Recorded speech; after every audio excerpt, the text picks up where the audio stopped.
Rain hammered the courthouse steps as Alicia Rivers stumbled into freedom, or what should have been freedom.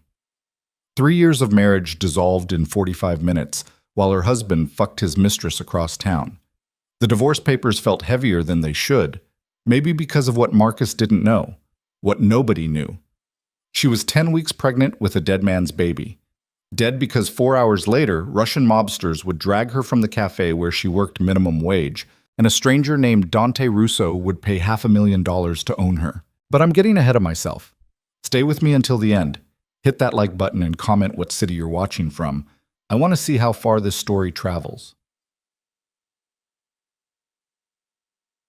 The rain turned the marble courthouse steps slick as ice. Alessia's heels clicked against stone, each step echoing in the emptiness behind her. The lawyer had promised Marcus would attend. Professional courtesy, he'd called it, closure. Marcus Chen hadn't shown his face. Alessia clutched the manila envelope containing 3 years of legal dissolution. Inside were signatures, notarizations, division of assets that didn't exist because Marcus had drained their account 6 months ago. The apartment went to him. The car went to him. She got her maiden name back and a stack of medical debt from her mother's final hospital stay. Freedom tasted like ash. She made it down 4 steps before her stomach turned. Morning sickness hit at the worst moments. During her dishwashing shift at Marino's Cafe, on the bus surrounded by commuters, now on the courthouse steps while rain soaked through her only professional blazer. Alessia bent forward, one hand pressed against the stone railing, breathing through her nose the way the internet said would help. It didn't help. "You all right?" A woman's voice, concerned but distant. Alessia straightened. "Fine. I'm fine." She wasn't fine. She was 28 years old, divorced, pregnant, and had $43 in her checking account. The cafe paid weekly under the table. Rent was due in 5 days. Her landlord had stopped accepting late payments. The rain intensified. Alicia pulled her blazer tighter and headed toward the bus stop 3 blocks away. Her phone buzzed. A text from Shanice, her coworker. "Girl, where are you? Vince is pissed." She'd asked for the morning off. Vince had said no. She'd gone anyway because missing the divorce hearing meant rescheduling, and rescheduling cost money she didn't have. On my way, she typed back. The bus stop offered no shelter. Water poured off the overhang in sheets. Alessia stood beneath it anyway, watching traffic crawl through flooded intersections. A black Mercedes pulled up to the courthouse entrance. A man stepped out. Tall, expensive suit, moving like he owned the building and everyone inside it. She looked away. Her phone rang. Unknown number. Alessia almost didn't answer. Bill collectors had her number memorized. "Hello?" Silence. Then breathing. Heavy. Deliberate. "Wrong number," Alessia said and hung up. The phone rang again. Same number. This time she didn't answer. By the time the bus arrived, her clothes were soaked through. She climbed aboard, swiped her card, and collapsed into a seat near the back. The envelope sat in her lap like evidence of failure. 20 minutes to the cafe. She'd be 30 minutes late. Vince would dock her pay. Alessia closed her eyes and tried not to calculate how many shifts she needed to cover first and last month's rent on a new apartment. The answer was more than existed. Marino's Cafe occupied a corner lot in a neighborhood where gentrification fought poverty to a standstill. Half the storefronts were boutique coffee shops and organic markets. The other half were check-cashing places and bail bondsmen. The cafe fell somewhere in between. Decent food, cheap prices, cash only. Alessia entered through the back. Shanice looked up from the prep station, eyes wide. "Vince is on a warpath," she whispered. Said, "If you're not here in 5 minutes, don't bother coming back." "I'm here." 35 minutes late. Alessia tied on her apron. Her hands shook. "I'll talk to him." Vince stood in his office doorway, arms crossed. He was 50-something, gray-beard, perpetually angry about something. Today, it was her. "My office. Now."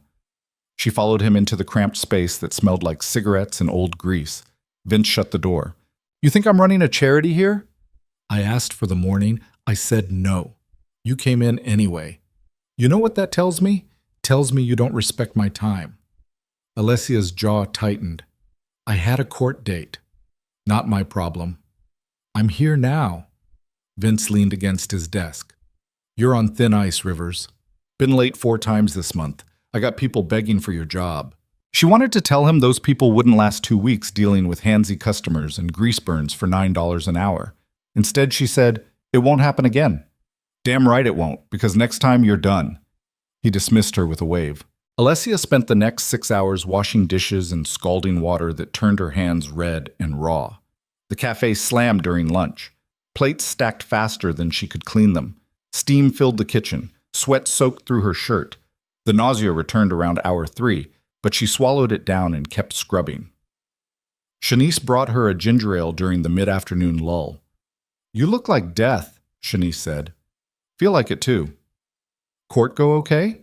Alessia nodded. "It's done." "Good. Marcus was a piece of shit anyway." That pulled a weak smile. "Yeah." Shanice hesitated. "You seen anybody new?" "God, no. Why?" "Just asking. You deserve better than that asshole." Alessia dumped another load of plates into the industrial sink. Better didn't exist in her tax bracket. Better was for women with college degrees and health insurance.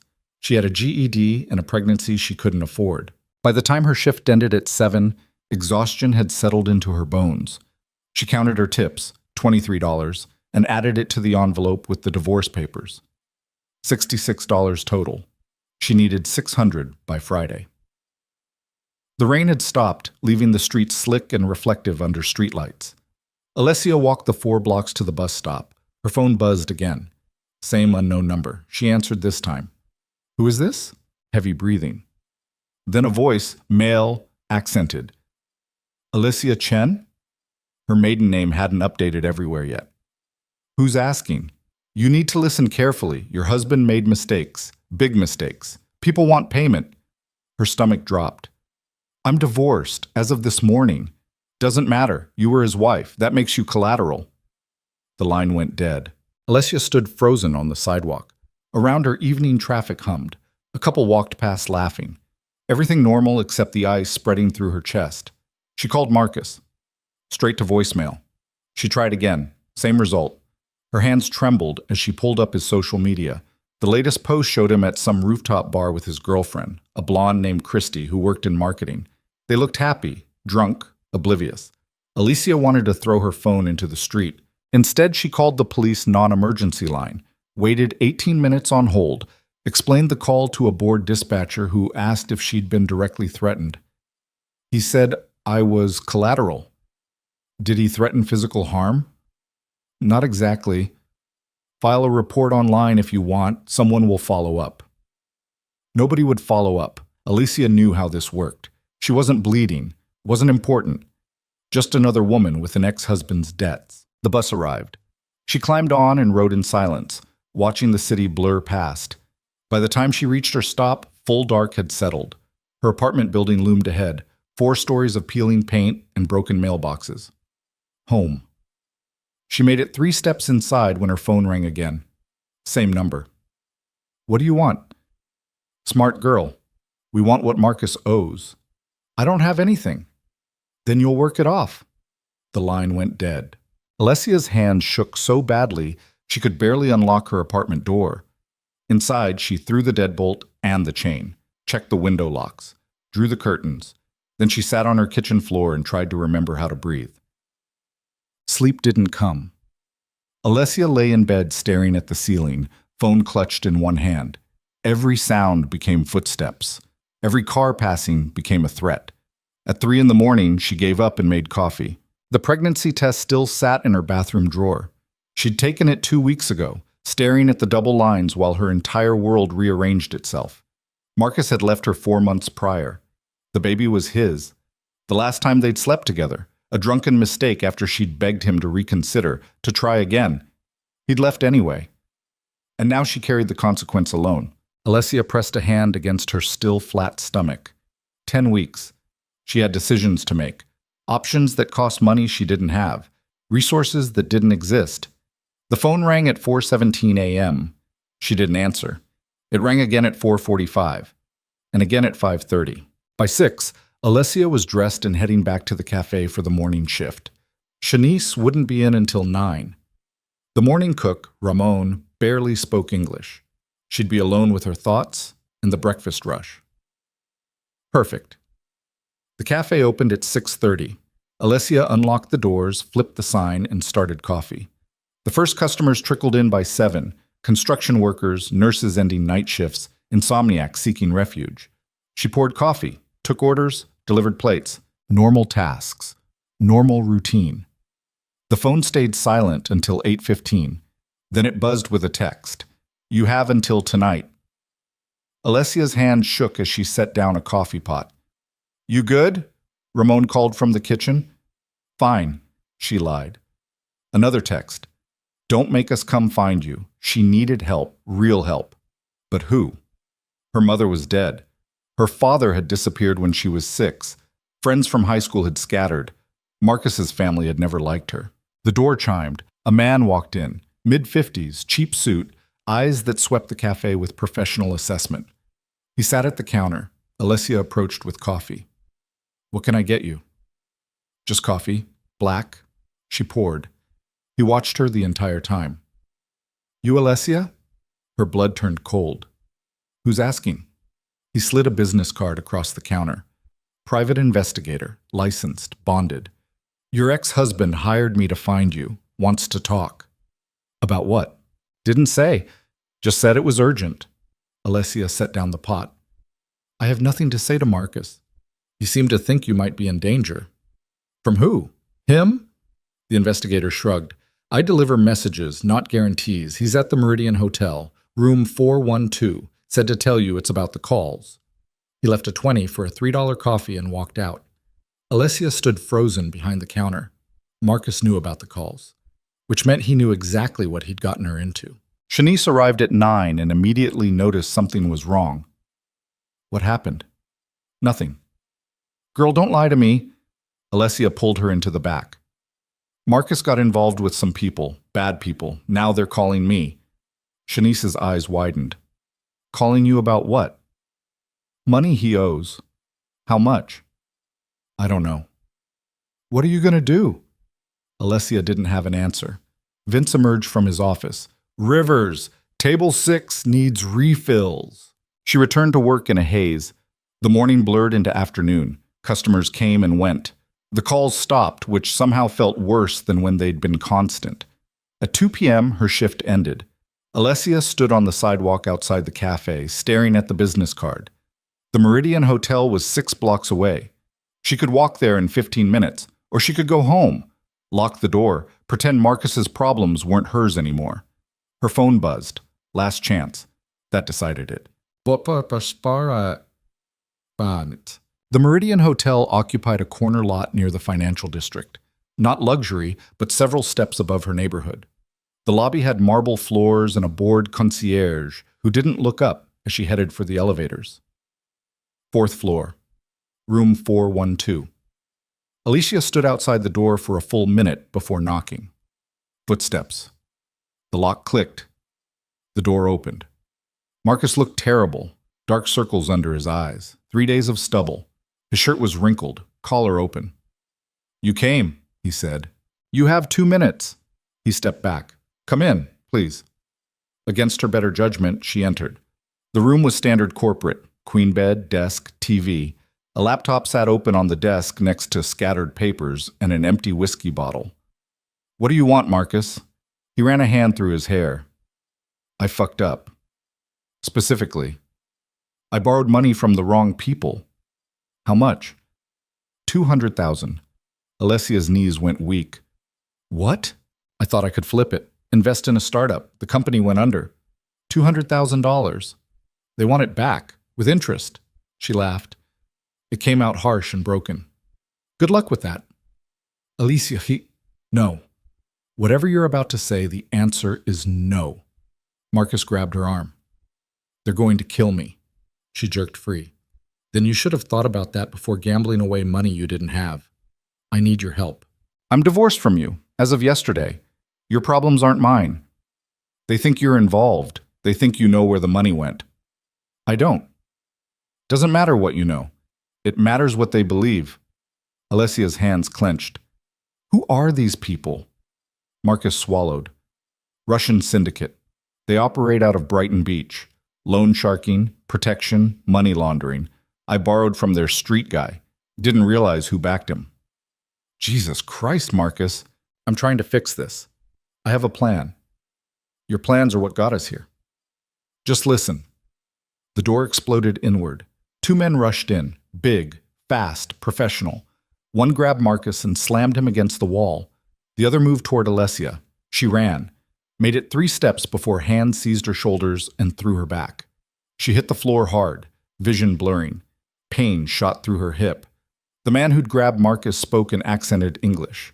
"Where's money?" Marcus's face was pressed against the wall. "I told you, I need more time." "Time is over. Please, I can get it. Just give me—" The man hit him. Hard. Marcus's nose exploded blood across the wallpaper. Alessia tried to stand. The second man pushed her down. "Stay." She stayed. They beat Marcus methodically, not wild, not angry, just efficient. Ribs, stomach, face. He stopped trying to fight after the first 30 seconds. Just took it, body curling in on itself. 200,000, the first man said, plus 50 interest. You have 3 days. Marcus coughed blood. "I can't." Another hit. This one to the kidney. Marcus collapsed. The first man turned to Alicia.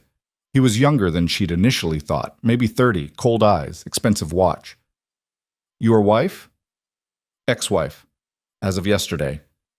"Doesn't matter. You pay his debt." "I don't have that kind of money." "Then you work it off."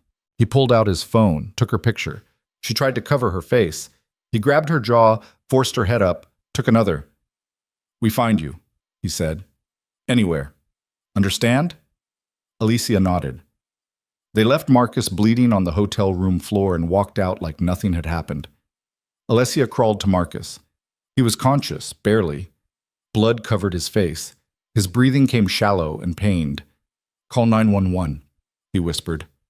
She pulled out her phone, started to dial, then stopped. "Why should I?" "Alessia, you did this. You brought them into our lives, into my life.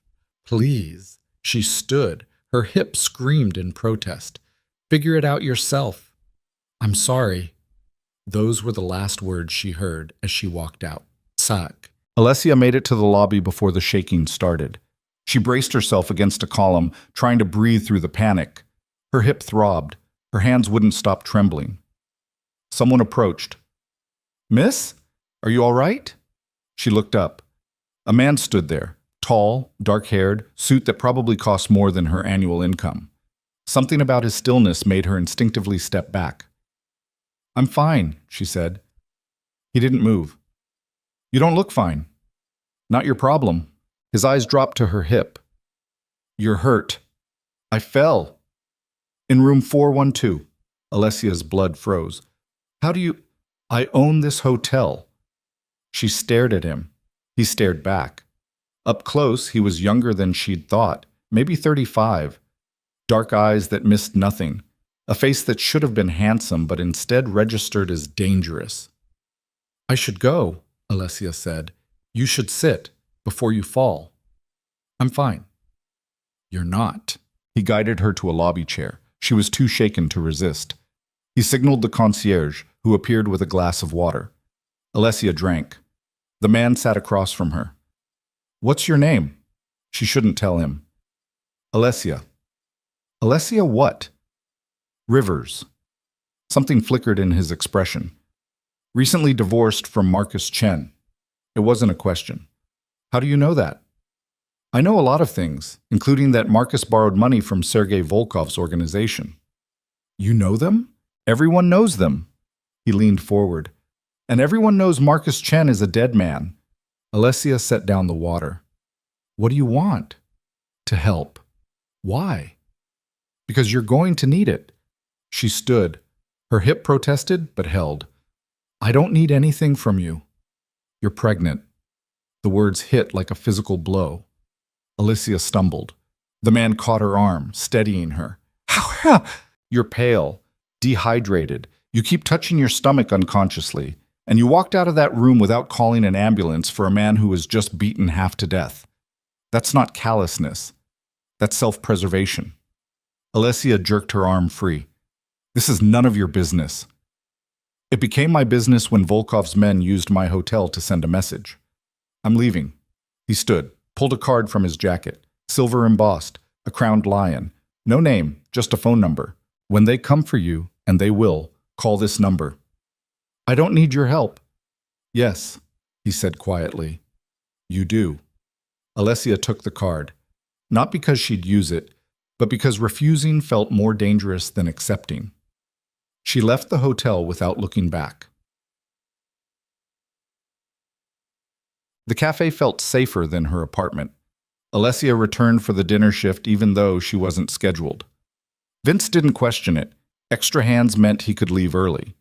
She washed dishes until her fingers pruned, scrubbed pots until her shoulders ached, kept moving because stopping meant thinking, and thinking meant falling apart.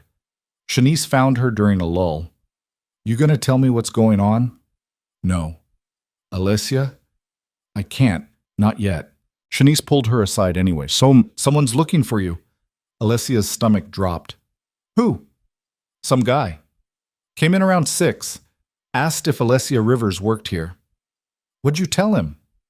That I didn't know any Alicia Rivers. What'd he look like? Big. Russian accent, scar on his neck. One of Volkov's men. Alicia's hands started shaking again. If he comes back, I know, I didn't see you. The dinner shift crawled past. Every time the door chimed, Alicia jumped. Every customer with an accent made her heart race. By closing time, she was exhausted in a way that went beyond physical. Vince locked up at 10. Alessia and Shanice left together. You got a place to stay tonight? Shanice asked.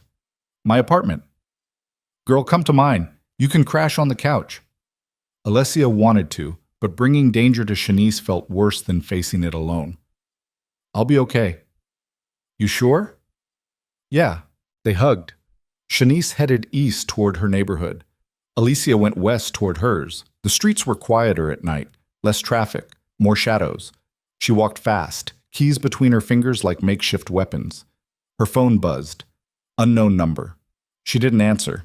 It buzzed again. Text message. We know where you work. Another text. We know where you live. A third. You have 1 day. Alessia stopped walking. Around her, the city hummed with indifferent noise. Cars, distant sirens, someone's music bleeding from an open window. She pulled out the silver card, stared at the crowned lion. 1 day. That's all she had before Volkov's men came for her. 1 day to find $250,000 she didn't have. 1 day to solve a problem that wasn't hers but would kill her anyway. Or she could call the number, trust a stranger who knew too much and offered help without explanation. Alessia stood on that corner for 10 minutes. Then she dialed. The phone rang once. A male voice answered. Not the man from the hotel. Someone else. Older. Yes? I was given this number. Name. Alessia Rivers. Silence. Then, stay where you are. Someone's coming. Wait. The line went dead. Alessia looked around. The street was empty. No cars, no people. Just her standing beneath a flickering streetlight with a phone in her hand and a terrible decision already made. 5 minutes passed. Then a black SUV turned the corner. It pulled up beside her. The back door opened. The man from the hotel sat inside. Get in. Alessia didn't move. Who are you? Someone who can keep you alive. Get in. Every instinct screamed at her to run. Instead, she climbed into the SUV. The door closed. The vehicle pulled away. And Alessia Rivers disappeared into the night with a man whose name she didn't know, carrying a baby from a failed marriage, running from debts that weren't hers, toward a future she couldn't imagine. The man watched her in the dim interior light. My name is Dante Russo. What do you want from me? Nothing. He paused. Yet. Where are we going? Somewhere safe. Why are you helping me? Dante's expression didn't change, because Marcus Chen made enemies he couldn't handle, and those enemies just made you a target. I'm nothing to them. You were his wife. That makes you leverage. I'm divorced. Doesn't matter, not to them. Alessia looked out the window. The city slid past, familiar streets giving way to unfamiliar neighborhoods, wealth replacing poverty block by block. I can't pay you, she said. I didn't ask for payment. Everyone wants something. Dante smiled. It didn't reach his eyes. Everyone does. But what I want isn't money. The SUV turned onto a private road. Gates opened automatically. The mansion that appeared looked less like a home and more like a fortress. Iron gates, stone walls, security cameras covering every angle. Alessia's hands clenched. What is this place? Home. The vehicle stopped. Dante exited, stood waiting. Alessia sat frozen. You can come inside, Dante said, or I can take you back. But if I take you back, you'll be dead by morning. How do you know? Because Volkov doesn't make idle threats, and Marcus Chen just ran out of time. Alessia thought about her apartment, her job, her $43, her baby. She got out of the SUV. Dante led her inside. The mansion was everything the exterior promised: marble floors, high ceilings, artwork that probably cost more than her entire neighborhood. But beneath the luxury, Alicia sensed something else: danger. Are you a criminal? She asked. Dante stopped, turned. Yes. The honesty shocked her. What kind? The kind that makes problems disappear. He studied her. Does that frighten you? It should. But it doesn't. Alessia met his eyes. I'm too tired to be frightened anymore. Something shifted in his expression, almost like respect. Come, I'll show you where you'll stay. He led her upstairs. The bedroom was larger than her entire apartment. King bed, private bathroom, windows overlooking grounds lit by security lights. Lock the door if it makes you feel safer, Dante said. But you're safe here. Why should I believe you? Because if I wanted to hurt you, I already would have. He turned to leave. Dante? He stopped. What happens tomorrow? Tomorrow, he said quietly, we make sure Marcus Chen's mistakes don't become your execution. He left her alone. Alicia locked the door anyway. Then she sat on the edge of the bed and finally let herself shake. Let herself feel the terror she'd been swallowing all day. Her phone buzzed. She almost didn't look, but she did. A message from Marcus. I'm sorry for everything. They're coming for me tonight. If you're reading this, I'm probably already dead. The money's gone. There's no fixing this. Run, as far as you can. Alessia stared at the message. Then she deleted it. And when she finally lay down on that impossibly soft bed in a stranger's mansion, protected by a man who admitted to being a criminal, carrying a baby from a marriage that had ended in divorce papers and blood, Alessia Rivers didn't feel like running anymore. She felt like surviving, whatever that took. Alessia woke to silence so complete it felt wrong. No sirens, no traffic, no neighbors screaming through paper-thin walls. Just darkness and the kind of quiet that came with money. Thick walls, distance from the world, insulation from reality. She lay still, trying to remember where she was. The events of the previous day crashed back. Marcus bleeding on hotel carpet, Russian accents promising violence, a stranger named Dante Russo who admitted to being a criminal and brought her to a mansion that felt more like a beautiful prison. Her phone said 4:30 a.m. Alicia sat up. The room looked different in darkness, shadows transforming luxury into something vaguely threatening. She found the bathroom, flipped on lights that were too bright, and stared at herself in the mirror. She looked destroyed. Dark circles, pale skin, hair a mess. The kind of exhaustion that went bone deep. Her hand moved to her stomach, still flat, still hiding the secret growing inside. 10 weeks. Maybe 11 now. She'd stopped tracking days when survival became the only calendar that mattered. The nausea hit without warning. Alicia barely made it to the toilet before her stomach emptied what little it contained. She knelt on cold marble, forehead pressed against the porcelain, waiting for the world to stop spinning. A knock on the bedroom door made her freeze. Alessia? Dante's voice. Quiet, but clear through the wood. She wiped her mouth. I'm fine. You don't sound fine. Go away. Silence. Then footsteps retreating. Alessia stayed on the bathroom floor for another 10 minutes. When she finally emerged, dawn was starting to gray the windows. She found her clothes from yesterday, wrinkled, stained with dishwater and fear. and put them back on because she had nothing else. Another knock, softer this time. "What?" she called. "There's food downstairs, when you're ready." She wasn't hungry, but her baby needed food even if she didn't want it. Alessia unlocked the door. The hallway stretched in both directions, all dark wood and art she didn't understand. She followed the smell of coffee downstairs. The kitchen was massive. Commercial-grade appliances, island big enough to land aircraft, windows overlooking grounds that went on forever. Dante stood at the stove, cooking eggs. He'd changed clothes, dark slacks, white shirt with sleeves rolled to his elbows. He looked less dangerous in daylight. Almost normal. Almost. "Sit," he said without looking up. Alicia sat at the island, watched him cook with the kind of efficiency that suggested he did this often. He plated eggs, toast, fruit, set it in front of her along with orange juice. "I'm not hungry." "Eat anyway." "You're not my father." "No." He poured coffee for himself. "But you're pregnant and you threw up 10 minutes ago. Eat." Alicia stared at him. "How did you—" "The walls aren't soundproof." Heat flooded her face. She picked up a fork. The eggs were perfect. Soft, scrambled, seasoned right. Probably made with butter that cost more than her hourly wage. She ate because refusing felt more dangerous than complying. Dante watched her over his coffee. Not creepy, just observant, like he was cataloging information for later use. "Where's Marcus?" she asked. "Hospital, St. Catherine's, under police protection." "Protection from who?" "Me." The fork stopped halfway to her mouth. "You were going to kill him." "Still am, eventually."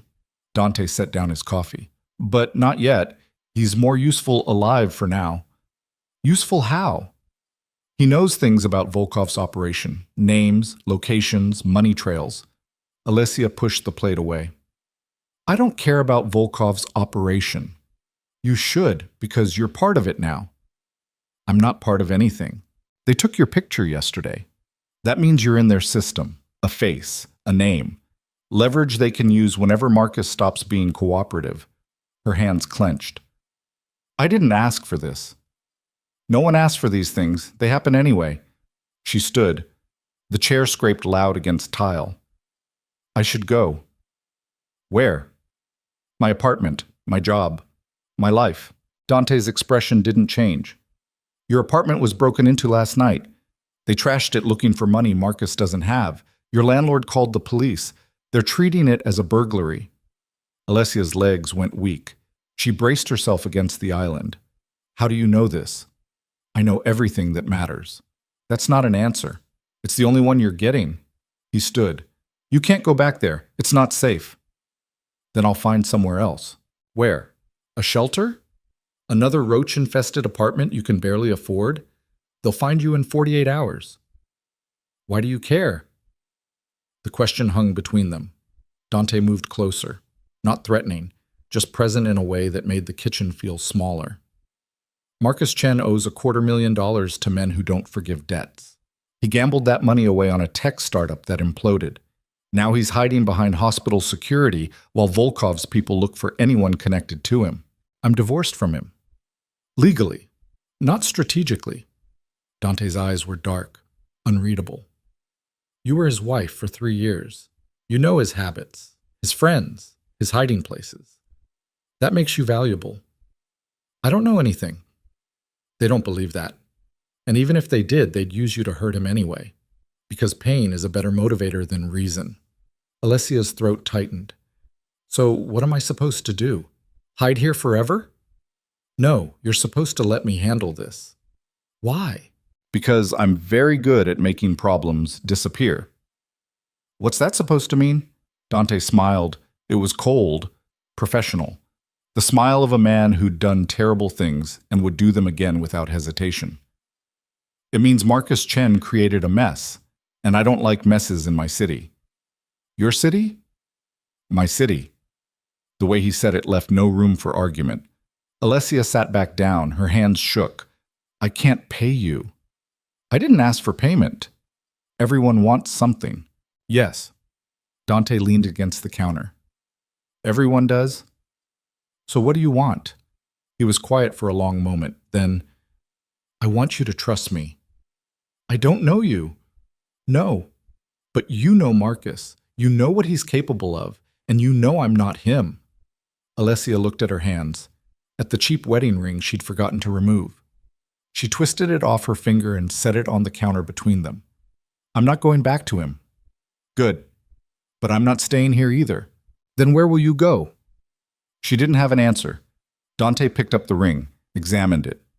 Cheap metal, probably turned your finger green. It did. He pocketed it. Considerate payment for breakfast. Despite everything, Alessia almost smiled. That's not how payment works. It is in my city. But the mansion felt different in daylight, less like a fortress and more like a museum where someone happened to live. Alessia wandered hallways lined with art she didn't recognize, rooms furnished with antiques that probably cost more than her annual salary.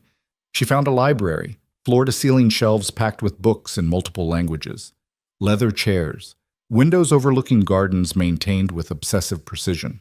A woman stood by those windows, older, maybe 60, elegant in the way that came from bone structure and a lifetime of never worrying about money.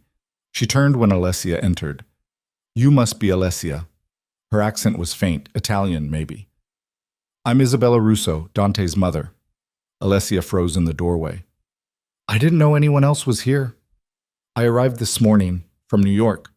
Isabella gestured to a chair. Sit, please. I should go. Nonsense. Sit. There was authority in the request, the kind Alessia had learned not to argue with during her marriage to Marcus. She sat. Isabella settled into the chair across from her. Dante tells me you're in trouble. That's one way to put it. And that you're pregnant.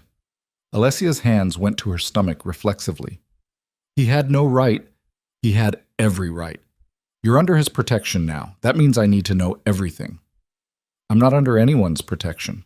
Isabella's smile was sharp. You're in his home, eating his food, hiding from men who want to hurt you. That's protection, whether you call it that or not. I didn't ask for it. No one asks for these things, but here you are anyway. Isabella leaned forward. How far along? 11 weeks, maybe 12. And the father? Is bleeding in a hospital somewhere. Marcus Chen. Yes. And you hate him. Alicia met her eyes. I don't feel anything for him anymore, not even hate. That takes energy I don't have. Isabella nodded slowly. Good. Hate is useless. It clouds judgment. What do you want from me? I want to understand what my son has gotten himself into. I don't know what he's gotten himself into. He showed up at a hotel yesterday and dragged me here. He saved your life yesterday. Maybe. Or maybe he's just collecting leverage for later. Isabella laughed. It was unexpected, genuine. You're smarter than you look. Thanks, I think. It's a compliment. Isabella stood, walked to a cabinet and poured 2 glasses of water, brought one to Alicia. Dante doesn't save people out of kindness. He's not built that way. Then why did he save me? Because you're useful, or because Marcus Chen is his enemy, or both. Isabella sipped her water. But whatever his reasons, you're safer here than anywhere else. For how long? As long as it takes. Takes for what? Isabella's smile returned. For Dante to finish what Marcus started. Alessia spent the afternoon in the library. She tried reading but couldn't focus. Her mind kept circling back to Marcus in that hospital room, to Russian accents and threats, to Dante's cold smile when he said he was good at making problems disappear. Her phone buzzed. She'd turned it on airplane mode, but some texts still came through. Messages from Shanice asking where she was, missed calls from Vince, an email from her landlord about the break-in. Nothing from Marcus. Maybe he really was dead. Maybe that would solve everything, or maybe it would make things worse. Alessia pressed her hands against her eyes. She was so tired, tired of being scared, tired of running, tired of carrying problems that weren't hers while a baby grew inside her that she couldn't afford to keep and couldn't afford to lose. You're thinking too loud. She looked up. Dante stood in the doorway. He'd changed again, this time into a suit that probably cost what she made in 6 months. Where are you going? She asked. To see Marcus. Her stomach dropped. Why? Because he needs to understand the situation he's in. What situation? Dante's expression was unreadable. The one where I'm the only thing standing between him and a hole in the ground.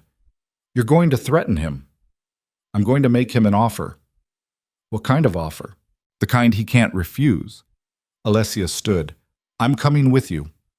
No. He's my ex-husband. I have a right. You have no rights here. Dante's voice was flat, final. You're under my protection. That means you stay where I put you. I'm not a possession. No, you're a liability I'm choosing to manage. He adjusted his cuffs.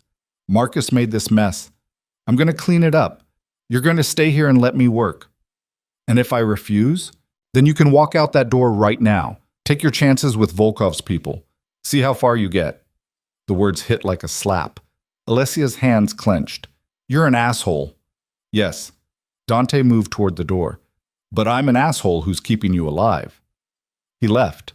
Alessia stood alone in the library, shaking with anger and helplessness and a fear she couldn't name. Night fell. Isabella brought dinner to Alessia's room. Soup, bread, fruit she didn't touch. He'll be back soon, Isabella said. I don't care when he comes back. Liar. Alessia looked up. Isabella was watching her with eyes that saw too much. You're angry because he's right, Isabella continued. You can't protect yourself, not from these people. So you have to trust someone who frightens you almost as much as they do. He doesn't frighten me. He should. Dante is his father's son, ruthless when he needs to be, dangerous when crossed. Isabella sat on the edge of the bed. But he's not cruel, not like some men I've known. What does that mean? It means if he says he'll keep you safe, he will, even if it means burning the city down to do it. Why would he do that for me? Isabella's smile was sad. Because you remind him of someone. Who? Someone he couldn't save. Before Alessia could ask more, headlights swept across the windows, car doors, voices. Isabella stood. He's back. She left Alessia alone. Alessia went to the window. Below, Dante emerged from a black SUV. Even from this distance, she could see tension in his shoulders. He spoke to someone, a man in a suit who nodded and disappeared into the shadows. Then Dante looked up, straight at her window. Even through glass and distance, Alicia felt the weight of that look. Something predatory, possessive. She stepped back, drew the curtains. Her hands were shaking again. Kikits. Sleep didn't come. Alessia lay in darkness, listening to the house settle. Footsteps in distant hallways. Doors closing. The hum of machinery she couldn't identify. At 2 a.m., she gave up and went downstairs. The kitchen was dark except for security lights bleeding through windows. Alessia found the refrigerator, pulled out milk, and was reaching for a glass when lights blazed on. Dante stood in the doorway. You should be asleep, he said. So should you. He moved into the kitchen. Up close, he looked exhausted. Lines around his eyes, tension in his jaw.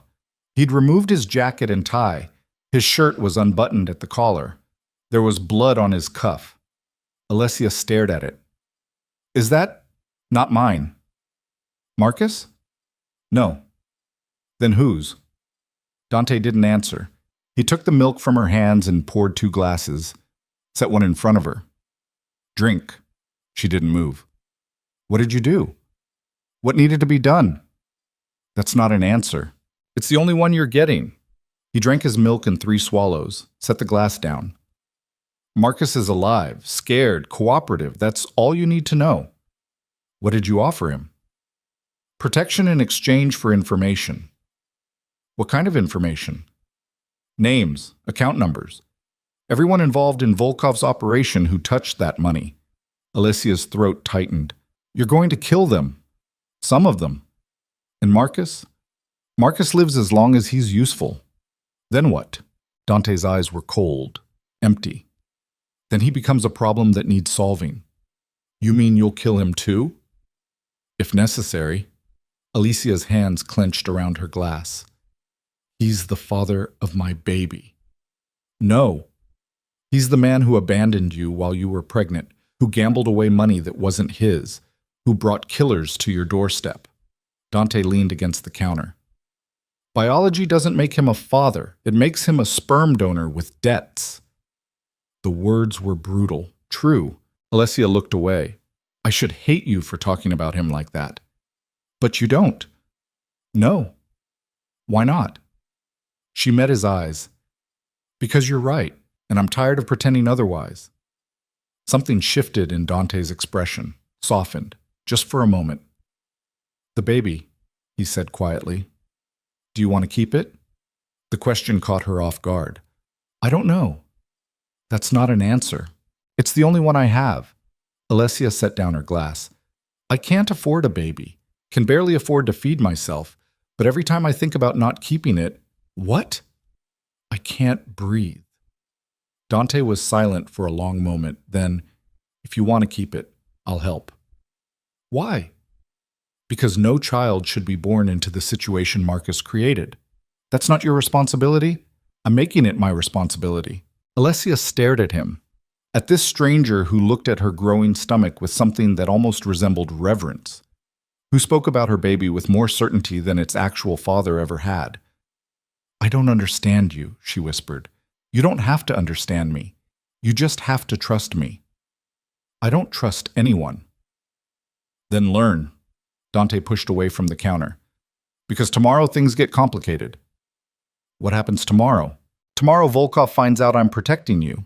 And when he does, this stops being about Marcus's debt. It becomes about territory, power, respect. Fear coiled in Alicia's stomach. You're saying there's going to be a war. I'm saying there's already a war. You just became a casualty in it. I didn't ask for this. No one asked for war. It comes anyway. Dante moved toward the door, stopped, turned back. Get some sleep. You'll need it. He left her alone in the kitchen. Alessia stood there for a long time, staring at the blood on his discarded cuff. Morning came too fast. Alessia woke to voices downstairs, angry voices, men arguing in Italian so rapid she couldn't follow. She dressed quickly and went to investigate. The library had transformed into a war room, maps spread across tables, laptops open. 5 men in suits stood around Dante, who sat behind a desk looking like some modern version of a mob boss, which Alicia realized with cold clarity he probably was. Isabella stood by the window. She saw Alessia and shook her head, a clear warning to stay back. But Dante had already noticed her. Out, he said to the men. They filed out without argument. The last one, older, scarred, dangerous-looking, paused to study Alessia. His expression was unreadable. Then he was gone. Dante gestured to a chair. Sit. Alessia sat. What's going on? Volkov knows you're here. Her blood turned to ice. How? Because I told him. You what? I sent him a message this morning, informed him that you're under my protection, that anyone who touches you answers to me.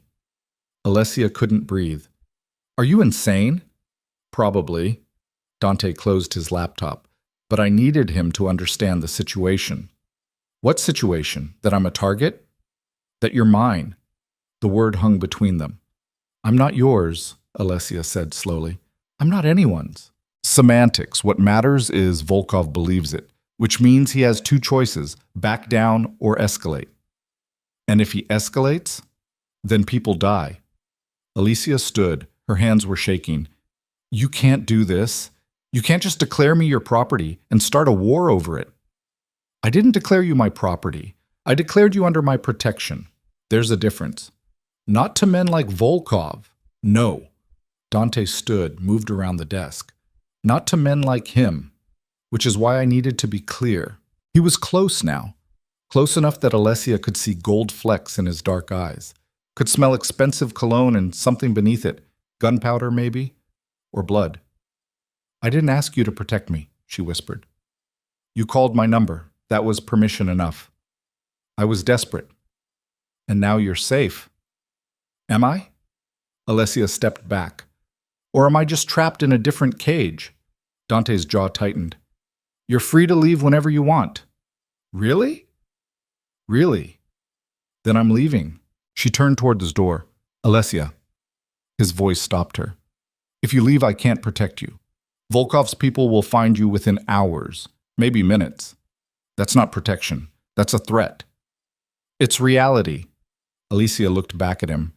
At this man who'd inserted himself into her life with violence and certainty, who looked at her like she was something worth fighting for even though they were strangers. "What do you want from me?" she asked. "I want you to stay alive." "Why?" "Because Marcus Chen doesn't deserve the satisfaction of destroying you too." The answer was honest, brutal, true. Alessia's hands went to her stomach, to the baby growing inside her. The consequence of a failed marriage and one stupid night when she'd thought maybe Marcus would change. He hadn't changed. And now she was here, in a mansion with a criminal who made her feel safer than her own husband ever had. "If I stay," she said slowly, "what happens? You live here until this is resolved. How long will that take?" "As long as necessary." "That's not an answer." "It's the only one I have." Alicia closed her eyes, thought about her apartment with its broken windows, her job at the cafe where Volkov's people had already come looking, her bank account with $43, her baby who deserved better than all of it. "I need things," she said. "Clothes, toiletries, my prescription. Make a list. I'll have someone get everything. I need to call my job. Tell them I'm not coming back." "Already done. I paid Vince $2,000 for the inconvenience." Alessia's eyes snapped open. "You had no right." "I had every right. You were in danger. He was exploiting you. Now he's not." "That was my choice to make." "No, it was a choice you couldn't afford to make. So I made it for you." The presumption should have made her furious. Instead, she felt something else, something dangerous. Relief. "I'm not going to thank you," she said. "I didn't ask you to." They stood there, staring at each other across a library that felt smaller with every passing second. Finally, Alicia said, "What happens now?" "Now you make that list. Get some rest. Let me handle the rest." "And if Volkov doesn't back down?" Dante's smile was cold. "Then I handle him too." 3 days passed. Alessia existed in a strange limbo. She had her own room, her own space. Isabella brought her books and conversation. Dante appeared at meals, always polite, always distant. But beneath the civility, tension built like pressure before a storm. Men came and went at all hours. Conversations happened behind closed doors. Dante's phone rang constantly. On the 4th day, everything changed. Alessia was in the garden. Isabella had insisted fresh air would help with the nausea when she heard shouting. She ran back inside. The entrance hall had become a battlefield. 5 men, Volkov's people, she recognized one from the hotel, stood facing Dante and his men, guns drawn on both sides. "You had your chance," one of Volkov's men said in heavily accented English. "You chose wrong." Dante's expression was ice. "I chose exactly right." "Then you die with her." The Russian raised his gun. Everything happened at once. Dante moved. Fast. Inhumanly fast. He grabbed Alessia and threw her behind him as gunfire exploded through the hall. She hit the floor hard. Her ears rang. Someone screamed. Maybe her. When the shooting stopped, 3 of Volkov's men were dead. The other 2 were bleeding. Dante's people secured them with brutal efficiency. Dante turned to Alessia. His shirt was torn, blood on his shoulder. "Are you hurt?" She couldn't speak, couldn't move. He grabbed her shoulders. "Alessia, are you hurt?" "No." "Good." He pulled her to her feet. "Go upstairs, now." "Dante, now!" She ran, made it to her room and locked the door, pressed her back against it and slid to the floor. Below, she heard voices, orders being given, bodies being moved. Her hands went to her stomach. The baby was still there, still safe, for now. A knock on the door made her jump. "It's me," Isabella said. Alessia unlocked it. Isabella entered, took one look at her, and pulled her into a hug. "You're safe," Isabella murmured. "You're safe." But Alessia didn't feel safe. She felt like she'd crossed a line she couldn't uncross, like she'd stepped into Dante's world completely, and there was no way back. That night, Dante didn't appear at dinner. Isabella said he was handling the situation, making calls. ensuring nothing like this happened again. Alessia barely ate. She couldn't stop seeing those men die, couldn't stop hearing gunfire echo through marble halls. At midnight, she heard footsteps outside her door. Then Dante's voice quiet. "Can I come in?" She should have said no. Instead, yes. He entered. He'd changed clothes, bandage on his shoulder. He looked exhausted. "I'm sorry," he said. "For what?" "For bringing this to your door." "You didn't bring it. Marcus did." "I escalated it." Alessia sat on the edge of the bed. "Those men, are they dead?" "Yes." "Because of me. Because of Volkov's arrogance." Dante sat beside her, not too close, respectful of space even now. "He thought he could intimidate me. He was wrong. And now? Now he knows you're untouchable. What if he doesn't care? Then more people die until he does." The casual way he said it should have horrified her. Instead, Alessia felt something shift inside her. She looked at this man who'd killed for her, who'd stepped between her and bullets, who touched her stomach with reverence when he thought she wasn't paying attention. "I'm scared," she whispered. "Good. Fear keeps you alive." "I'm scared of you." Dante met her eyes. "You should be. But I'm more scared without you." Something flickered in his expression. "Alessia, don't." She stood, paced to the window. "Don't tell me this is just protection. Don't tell me you're doing this out of some sense of duty." "Then what do you want me to tell you?" She turned. "The truth. The truth is dangerous." "I don't care." Dante stood, moved toward her slowly, like approaching something fragile. "The truth," he said quietly, "is that I saw you in that courthouse hallway and everything stopped. The truth is I've built an empire on violence and control, but the moment you crashed into me, none of it mattered. The truth is you're carrying another man's baby, and I don't care. I look at you and I see something worth protecting, worth keeping, worth—" He stopped. Alessia's breath caught. "Worth what?" "Worth everything." The words hung between them.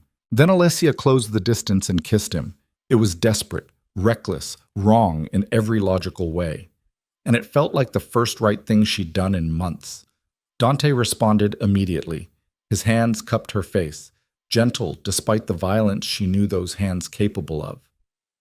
When they finally broke apart, both breathing hard, Alessia whispered, "This is insane." "Yes. We barely know each other." "Yes. I'm pregnant with my ex-husband's baby." "I don't care." "You should." Dante's thumb traced her cheekbone. "I don't care about biology. I don't care about Marcus. I care about you. And if you want this baby, then it's mine too." Alessia's eyes filled with tears. "You can't just decide that." "Watch me." And in that moment, staring at a man who'd killed for her and would kill again, who looked at her broken life and saw something worth saving, Alessia Rivers made her choice. She surrendered. Not to fear, not to circumstances, but to him. "Stay with me tonight," she whispered. "Just stay." Dante nodded. They lay together on top of the covers, fully clothed, his arm around her, her head on his chest, listening to his heartbeat steady and strong. Neither of them spoke. Neither of them slept. But somewhere in that darkness, holding each other while the world burned around them, everything changed, and there was no going back. Alessia woke to empty sheets and cold morning light. Dante was gone. The indentation where his body had been remained, but the warmth had long since faded. She touched the space anyway, fingers spreading across expensive cotton that smelled like him, gunpowder and expensive cologne, and something darker she couldn't name. Her phone said 6:30 a.m. She lay still, staring at the ceiling, trying to process what she'd done, what they'd done. Nothing physical beyond holding each other through the night, but the intimacy felt more profound than sex. More dangerous. She'd let him in, not just into her bed, but into the carefully constructed walls she'd built around herself during 3 years of marriage to Marcus. Walls that had kept her functional, numb, safe. Dante had demolished them in 4 days. The nausea hit before she could stand. Alessia barely made it to the bathroom before her stomach emptied. She knelt on cold tile, forehead pressed against porcelain, waiting for the world to stop spinning. When she finally emerged, Isabella stood in the bedroom doorway. "How long have you been there?" Alessia asked. "Long enough?" Isabella entered carrying a tray, ginger tea, dry toast, fruit. "Sit, eat." "I'm not hungry. The baby is." Alessia sat, picked at toast that tasted like cardboard. Isabella watched her with eyes that missed nothing. "He didn't touch you," Isabella said. Not a question. "No. But you wanted him to." Heat flooded Alessia's face. "That's none of your business." "Everything that happens in this house is my business." Isabella poured tea. "Especially when it involves my son making promises he might not be able to keep." Alessia set down the toast. "What's that supposed to mean?" "It means Dante is playing a dangerous game, using you as a piece on a board you don't understand." "I'm not a piece." "Aren't you?" Isabella's smile was sad. "You're pregnant with Marcus Chen's baby. Marcus owes Volkov $250,000. Dante has declared you under his protection, which makes you valuable to everyone involved. You don't think that's strategic?" The words hit like a physical blow. Alessia stood. Her hands shook. "You're saying he's using me. I'm saying my son doesn't do anything without calculating the cost first, and right now you're worth more alive than dead. To him. To Volkov. To Marcus. Get out. Alessia, get out." Isabella left without another word. Alessia stood alone in that bedroom, shaking with rage and something worse, doubt. The kind that burrowed under skin and poisoned everything it touched. Was Isabella right? Was Dante just using her? She thought about last night, the way he'd held her, the reverence in his voice when he said the baby was his too. That couldn't be fake. Could it? Alessia found Dante in his office. He sat behind a massive desk covered in papers, phone pressed to his ear, speaking rapid Italian. When he saw her, he held up one finger. Wait. She didn't wait. "We need to talk." Dante said something into the phone and hung up. "What's wrong? Is your mother right?" "About what?" "About you using me." His expression didn't change. "What did she tell you?" "That I'm valuable. That you're playing some game I don't understand. That everything you've done is strategic." Dante stood, moved around the desk. "And you believe her?" "I don't know what to believe." "Then believe this." He stopped inches away, close enough that she could see exhaustion in his eyes. "Yes, you're valuable. Yes, protecting you serves my interests, but that doesn't mean I'm using you." "How is that not the definition of using someone?" "Because I would protect you even if it cost me everything." The words should have reassured her. Instead, they terrified her. "Why?" she whispered. "Because—" Dante stopped, ran a hand through his hair. "Because you walked into my life carrying another man's baby and looking at me like I was either salvation or damnation, and I couldn't tell which scared you more." "That's not an answer." "It's the only one I have." Alessia's hands clenched. "Your mother said you don't do anything without calculating cost." She's right. "So what's the cost of protecting me?" "War with Volkov, loss of territory, dead men, probably millions in revenue." The casual way he listed it made her stomach turn. "And you think I'm worth that?" "I know you are."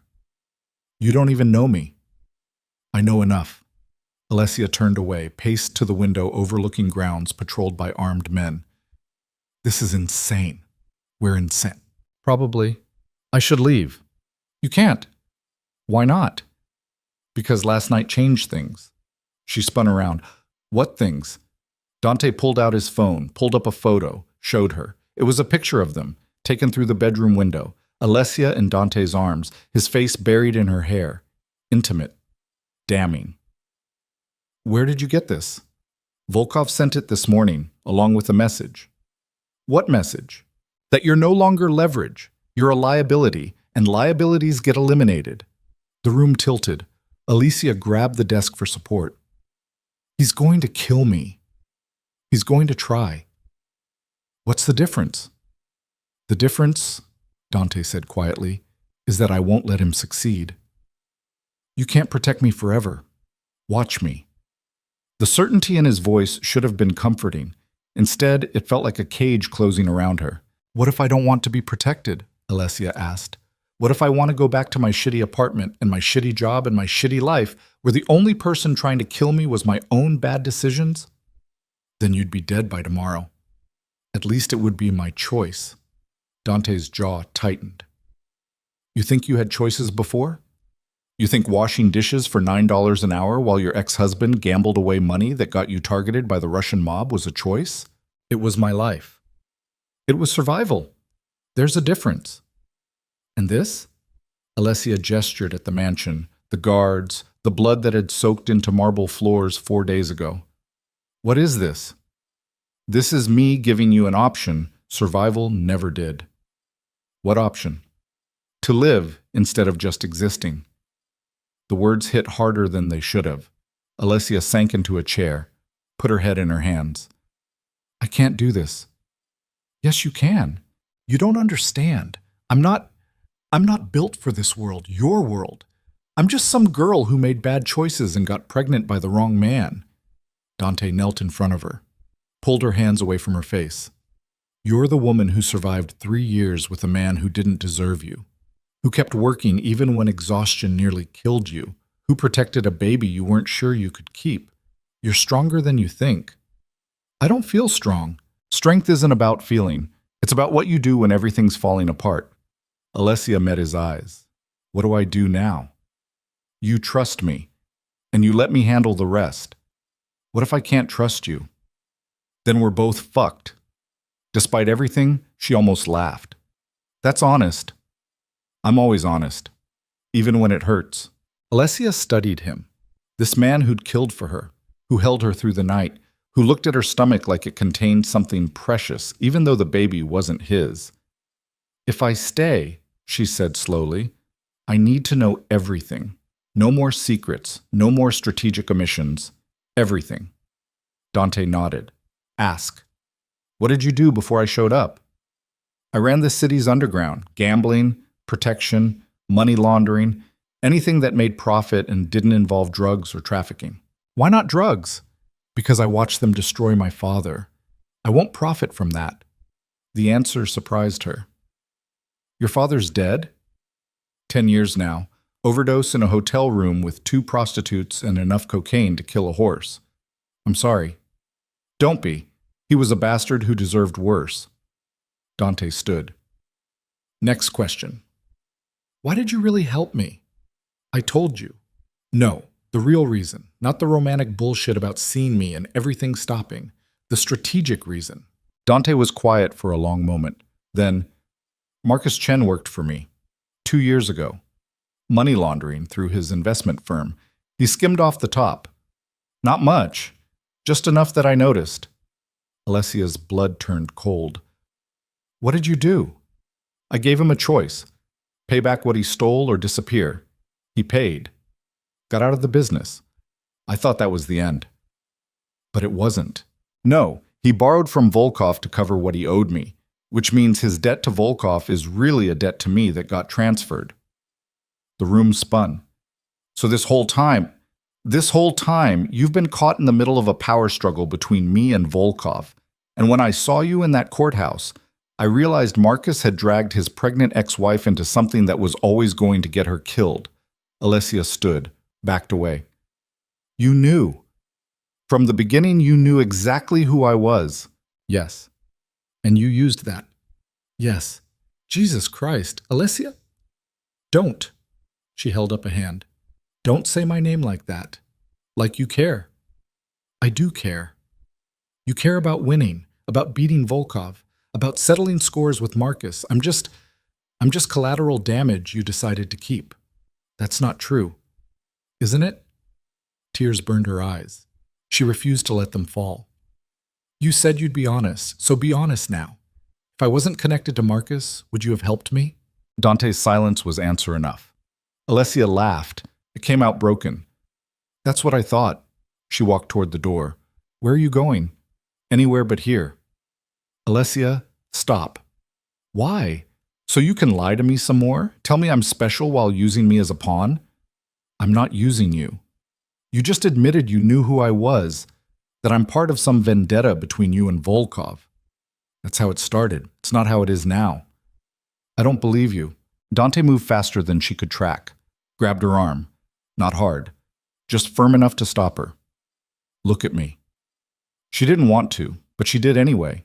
His eyes were dark, intense, honest in a way that made her chest ache. Yes, I knew who you were. Yes, protecting you serves my interests, but everything I said last night was true. The baby. You. All of it. How am I supposed to believe that? Because I'm telling you the truth now, even though it's destroying whatever trust we built. We didn't build trust. We built a lie. No. We built something real on a foundation of strategy. That doesn't make it less real. Alessia pulled her arm free. I need air. You can't leave the grounds. Then I'll walk the fucking grounds. She left before he could stop her. Bets. The gardens were massive. Acres of carefully maintained lawns, flower beds, stone paths that wound through trees older than she was. Armed guards patrolled the perimeter. Watching. Waiting. Alessia walked until her legs ached, until the mansion was a distant shape behind her, until she reached a stone bench near a fountain where she finally collapsed. Her hands went to her stomach. 13 weeks now, maybe 14. The baby was the size of a lemon, growing fingernails, developing vocal cords, completely dependent on her to survive, and she had no idea how to do that. Footsteps on gravel made her look up. Isabella approached, moving with the kind of grace that came from a lifetime of money. I owe you an apology, Isabella said. For what? For making you doubt him. She sat beside Alessia. What I said this morning was true. Dante doesn't do anything without strategy, but that doesn't mean he's incapable of genuine feeling. Could have fooled me. He's his father's son, taught from birth to see people as assets or liabilities, to calculate costs before emotion, to never show weakness. Isabella's hands folded in her lap.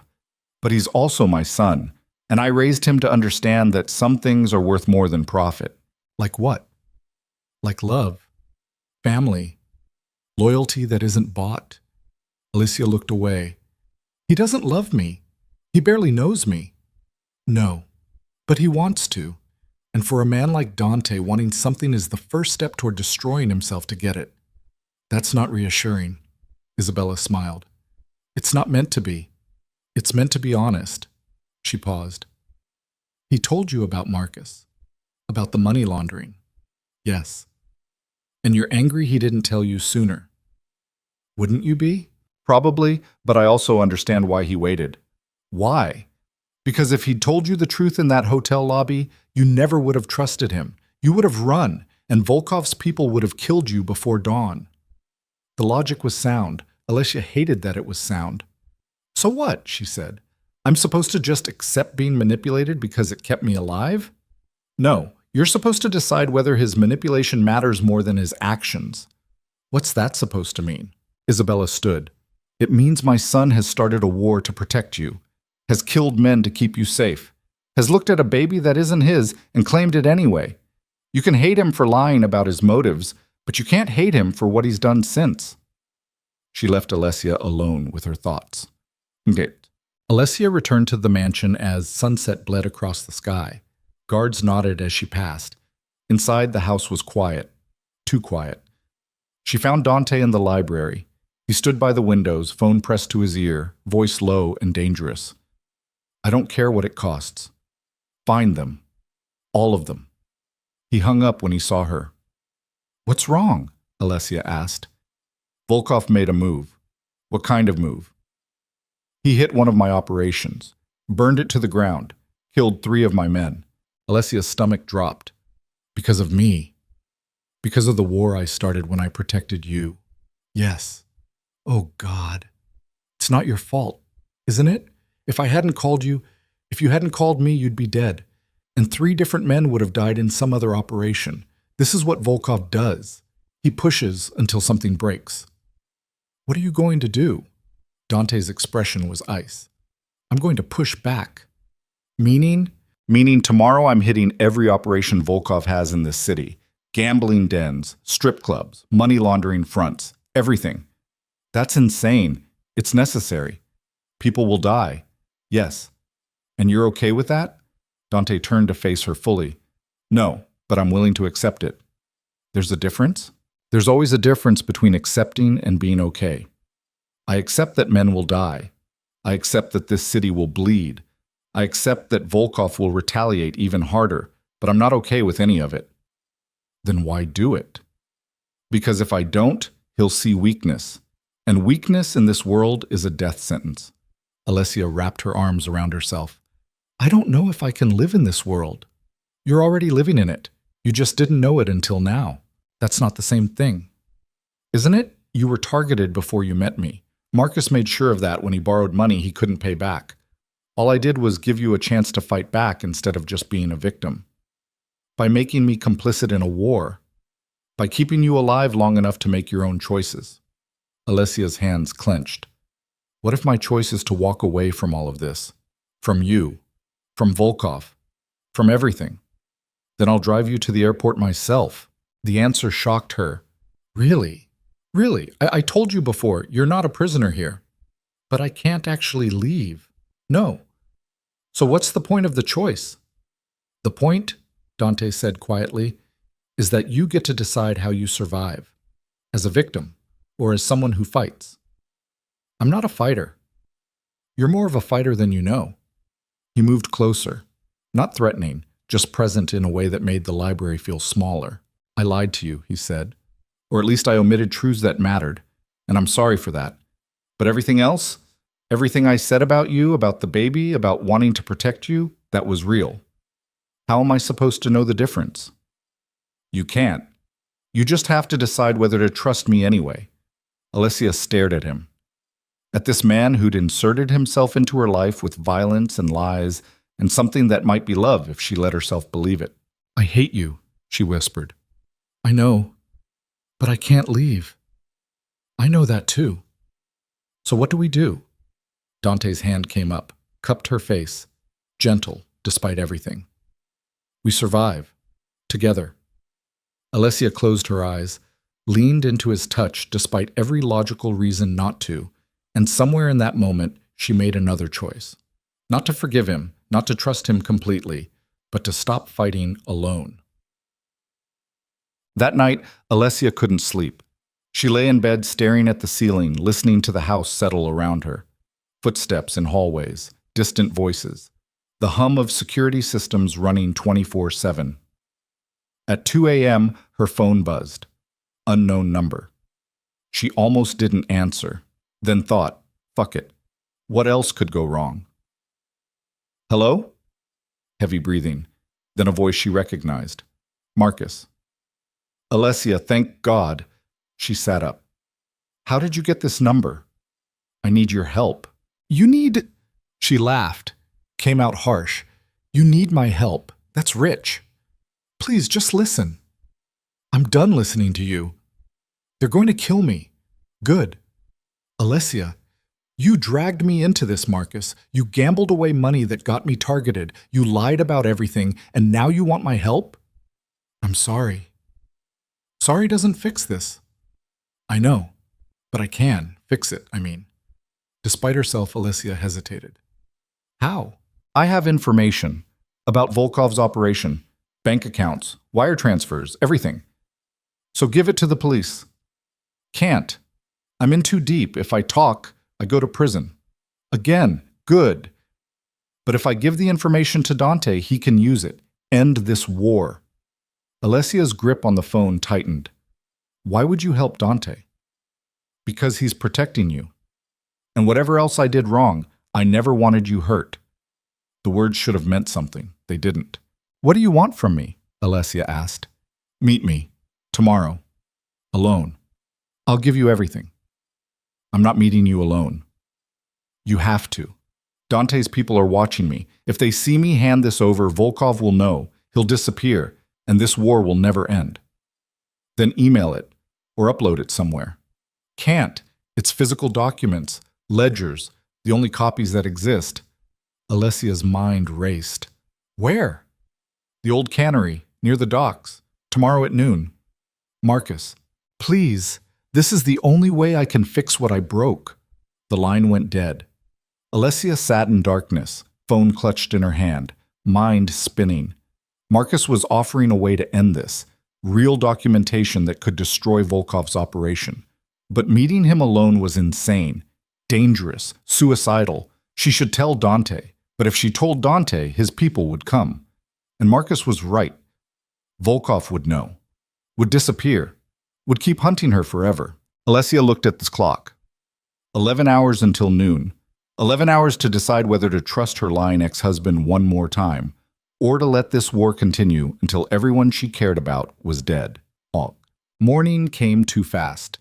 Alessia dressed in silence. Jeans, t-shirt, the most unremarkable clothes she owned. She found Dante in the kitchen making coffee. "You're up early," he said. "Couldn't sleep." He studied her. "Something wrong?" "No, just thinking." "About?" "Everything." Dante poured 2 mugs, set one in front of her. "Talk to me." She should tell him about Marcus's call, about the documents, about the meeting. Instead, she said, "When does this end? The war?" "All of it. When Volkov's dead or broken, whichever comes first. And if neither happens, then we keep fighting until one of us runs out of resources." "How long could that take?" "Months, maybe years." Alessia's hands wrapped around the mug, warm, solid, real. "I can't live like this for years." "I know. So what do I do?" Dante's expression softened. "You let me handle it." "That's not an answer. It's the only one I have."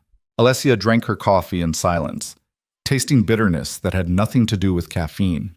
At 11:30, she told Isabella she was going for a walk in the gardens. At 11:45, she slipped through a service entrance the guards didn't monitor as closely. At 11:50, she was in a taxi heading toward the docks. And at noon exactly, Alicia walked into the abandoned cannery where her ex-husband waited with either salvation or her execution. Marcus stood near the windows, thinner than she remembered, bruised, one arm in a sling. "You came," he said. "I'm here. Where are the documents?" He held up a manila envelope. "Right here." Alessia held out her hand. "Give them to me." "First, we need to talk." "No, first, you give me what you promised. Then maybe I listen." Marcus's expression crumpled. "I'm sorry. For everything." "You said that already. I mean it. I don't care. Give me the envelope." He moved closer, too close. Alessia stepped back. "Please," Marcus said, "just listen." "I'm done listening to you. The baby is none of your business. It's my baby.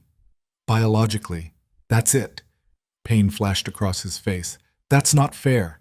Nothing about this is fair. You made sure of that." Alessia's voice was ice. "Now give me the fucking documents or I'm leaving." Marcus held out the envelope. Alessia grabbed it. That's when everything went wrong. Men appeared from the shadows. 6 of them. Big, armed, professional, Volkov's people.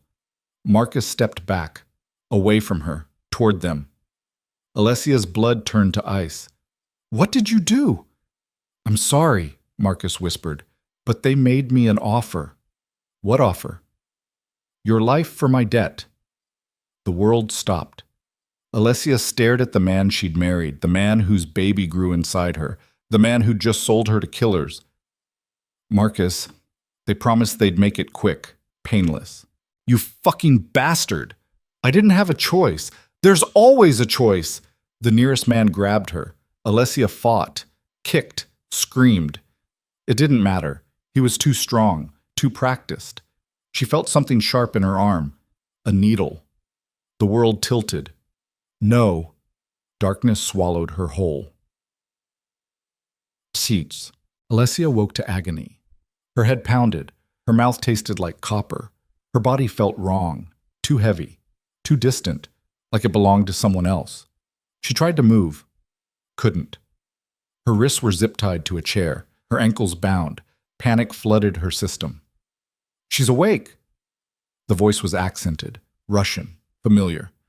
Alicia forced her eyes open. The room was concrete, industrial, probably a warehouse somewhere she'd never find her way out of. A man stood in front of her, late 50s, gray hair, cold eyes. Expensive suit that looked wrong in this setting. Alessia Rivers, he said. We finally meet. I am Sergei Volkov. She tried to speak. Her tongue felt thick. Where? Somewhere Dante Russo will never find you. Volkov pulled up a chair, sat facing her. You cost me a great deal of money and embarrassment. I don't appreciate either. I didn't do anything. You fucked Dante Russo. That was enough. We didn't. Doesn't matter if you did or didn't. He claimed you, protected you, started a war over you. That makes you valuable. Alessia's vision swam. What do you want? I want Dante to understand that some things can't be protected. Volkov stood. And then I want you to die, slowly, while he listens. Terror cut through the drug haze. Please. Begging won't help. Neither will screaming. This building is soundproofed. I'm pregnant. That stopped him. What? 13 weeks. Dante doesn't know. Volkov studied her. You're lying. I'm not. Check if you don't believe me. He gestured to someone behind her. Hands grabbed her, lifted her shirt. She felt a hand press against her stomach, searching. She's telling the truth, a woman's voice said. I can feel it. Volkov's expression darkened. Whose baby? Marcus Chen's. And Russo knows? Yes. And he protects you anyway? Yes. Volkov laughed. It was cold, cruel. Then he's a bigger fool than I thought. He leaned close. This changes nothing. You still die. But now Russo loses not just you, but the baby he was stupid enough to claim. Alessia's breath came in gasps. Please, the baby didn't do anything. Neither did the 3 men Russo killed in my operation. Neither did the dozen more who died in the fires he set. Volkov's hand gripped her chin, forced her to look at him. This is war, and in war, everyone loses something. He released her, walked toward the door. Wait, Alessia screamed. Wait! He stopped. I have information about Dante, about his operations, everything. Volkov turned. What kind of information? Bank accounts, warehouses, his entire network. The lies came easily. Survival made excellent liars of everyone. Let me go and I'll tell you everything, or I could torture it out of you. You could, but torture makes people say anything. I'm offering the truth. Volkov studied her for a long moment. Then he smiled. Interesting. He returned to his chair. Start talking. And Alessia did. She told him lies wrapped in enough truth to sound believable. Invented bank accounts with numbers close enough to real ones to pass initial scrutiny. Named warehouses that existed but weren't Dante's. Wove a web of misinformation designed to do one thing: buy time. Because somewhere in this city, Dante would realize she was gone. And when he did, he'd burn the entire world to find her. She just had to survive long enough for him to succeed. Volkov listened, asked questions, tested her answers against things he already knew, and slowly, impossibly, he started to believe her. This information, he said finally, it's worth your life? It's worth more than my life. It's worth ending Russo. And you'd betray him? The man protecting you? Alessia met his eyes. Let him see hatred there. Let him see a woman scorned. He lied to me, used me, made me think I mattered when I was just a pawn. So yes, I'll betray him, happily. Volkov smiled. I believe you. He stood, gestured to his men. Keep her alive, comfortable. She's more useful talking than screaming. They cut her zip ties, helped her to a cot in the corner, brought water and bread. Alicia ate mechanically, drank without tasting, played the role of betrayed woman while her mind screamed, because she'd just bought herself time. But time was running out, and somewhere in this city, Dante Russo was about to discover that the woman he'd started a war to protect had disappeared. And when he did, the world was going to burn. Dante knew something was wrong the moment he walked into the garden and found it empty. Alessia always walked the same path, past the fountain, through the rose beds, to the stone bench where she sat and touched her stomach like she was having conversations with the baby growing inside. But the bench was empty. The garden silent except for wind through trees. He pulled out his phone, called her. Straight to voicemail. Something cold settled in his chest. Marco, he called to the nearest guard. Where's Alessia? Haven't seen her, boss. Not since she went inside an hour ago. Dante was already moving. He took the stairs 3 at a time, burst into her bedroom, empty, bathroom empty, closet untouched except for the clothes she'd been wearing that morning, gone. He found Isabella in the library. Where is she? Isabella looked up from her book. Who? Alessia. Where the fuck is she? I assume she was with you. She's not. Her phone's off. She's not in the gardens, not in the house. His hands clenched. When did you last see her? This morning. She said she was going for a walk. Dante was already on his phone, calling his head of security. Pull every camera, inside and out, last 2 hours. Find her. He hung up, paced, his mind racing through possibilities. She'd left voluntarily, or she'd been taken. Either way, she was vulnerable, exposed. His phone rang. Security. Talk to me. Found her on cameras, 11:47. She went through the service entrance, alone. Dante's blood turned to ice. Alone? Yes, boss. No signs of coercion. She walked out on her own. Where did she go? Called a taxi. We're pulling traffic cams now. Dante ended the call. Turned to Isabella. She left, voluntarily. Why would she? I don't know, but I'm going to find out. His phone rang again. Unknown number. He answered. Dante Russo. The voice was accented, Russian, familiar, Volkov. I have something that belongs to you. Dante's grip on the phone tightened until plastic cracked. If you hurt her. Hurt her? Why would I hurt such valuable merchandise? Where is she? Somewhere safe. For now. Volkov's voice was smooth, amused. She's been very helpful, telling me all about your operations. Bullshit. Is it? She gave me account numbers, warehouse locations, very specific details. Dante's mind raced. Alessia didn't know his operations. She couldn't have given real information even if she wanted to. Which meant she was lying to Volkov, buying time. Smart girl. What do you want? Dante asked.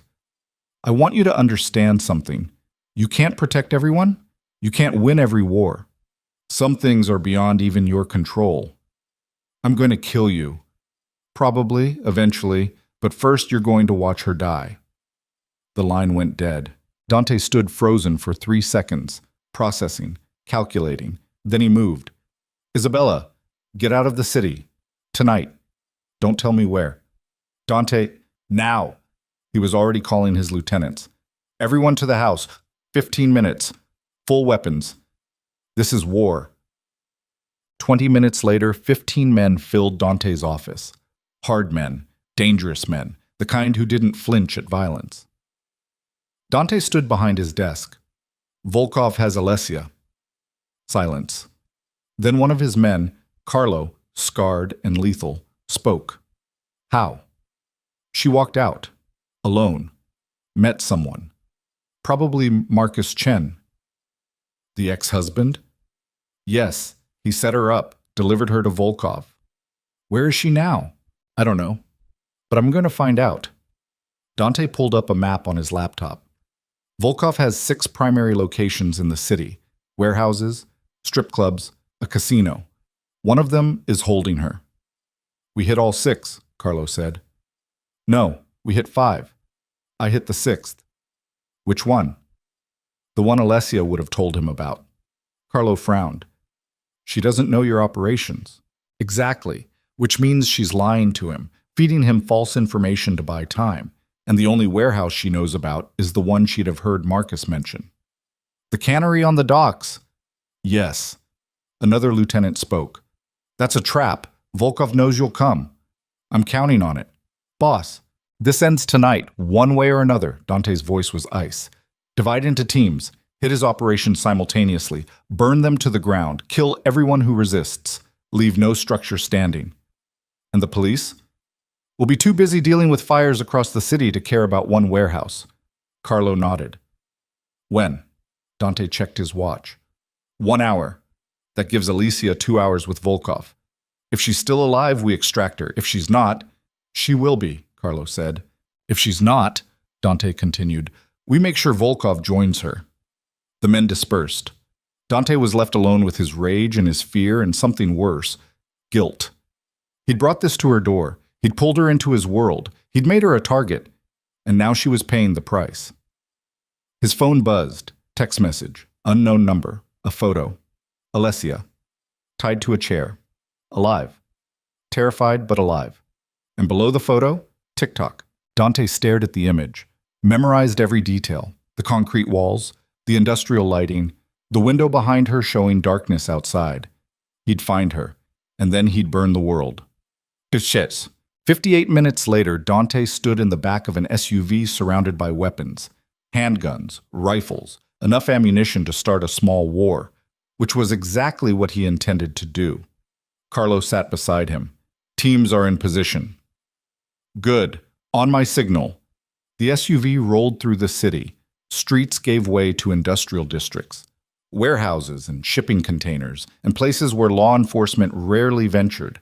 The cannery loomed ahead, dark, seemingly abandoned. But Dante could see the telltale signs of occupation: fresh tire tracks, security cameras, the slight glow of interior lights bleeding through covered windows. Stop here, he ordered. The SUV stopped 3 blocks away. Dante exited. Carlo followed with 4 other men. Remember, Dante said, I want Volkov alive. Everyone else dies. They moved through shadows. Professional, silent. Years of practice making them nearly invisible. The cannery had 2 entrances, front and back. Dante signaled. 2 men peeled off toward the rear. The rest followed him to the front. Dante tested the door. Locked.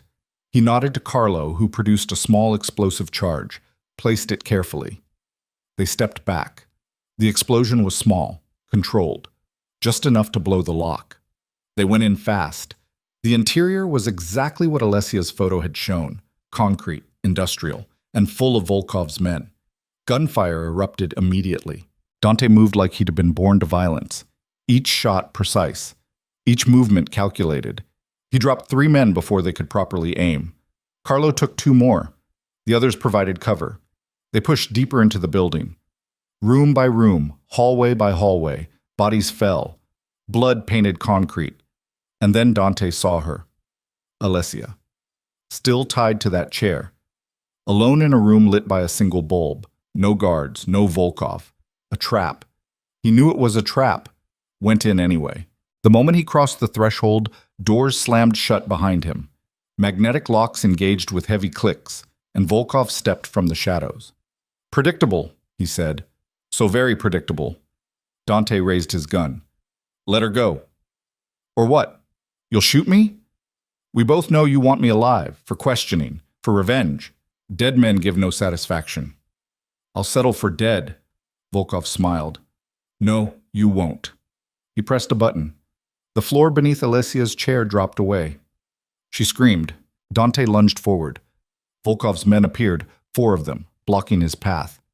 Choose quickly, Volkov said. Fight my men or save her. You don't have time for both. Below, Alessia dangled above machinery. Industrial crushers designed to compact metal. Running, loud, lethal. Dante made his choice. He shot all 4 men in less than 3 seconds. Didn't aim for center mass. Aimed for knees. They dropped screaming. He vaulted over them toward Alessia. The chair was suspended by a single chain, lowering slowly, mechanically. She had maybe 90 seconds before the machinery grabbed her. Dante holstered his gun, grabbed the chain, started pulling. Help me, Alessia screamed over the machinery noise. I've got you, don't move. He hauled the chain up hand over hand. His shoulders screamed. The chain was heavy, too heavy. But he kept pulling because stopping meant watching her die. 60 seconds. His hands were bleeding, the chain cutting through flesh. He didn't care. 45 seconds. The chair rose inch by inch. Alessia's face was white, tears streaming. 30 seconds. Almost there. Almost. The chain snapped. Alessia dropped. Dante dove, caught her wrist as she fell. The momentum nearly ripped his arm from the socket. He gasped, held on. Below, the machinery churned. Hungry. Pull me up, Alessia screamed. Dante braced his feet against the edge, started hauling her up. She weighed almost nothing, but his grip was slippery with blood. Swing your other hand up. She did. He caught it, now holding her with both hands. He pulled, every muscle burning, his vision graying at the edges. She came up inch by inch until her elbows cleared the edge, then her torso, then her legs. They collapsed together on solid ground, both gasping. "You came?" she whispered. "Always." Behind them, Volkov laughed. "Touching, truly." Dante stood, positioned himself between Alessia and Volkov. "This ends now." "Does it?" Volkov gestured. More men appeared, at least a dozen, all armed. "I don't think you understand your situation." "I understand perfectly." Dante pulled out his phone, pressed one button. Across the city, his teams hit Volkov's operation simultaneously. The casino erupted in flames. The strip clubs raided by men who didn't take prisoners. The warehouses burned. Within 60 seconds, Volkov's empire was under siege from 5 directions at once. Volkov's phone started ringing. He ignored it. "You think destroying my operations changes anything?" he asked. "I think it changes everything. I still have you. I still have her.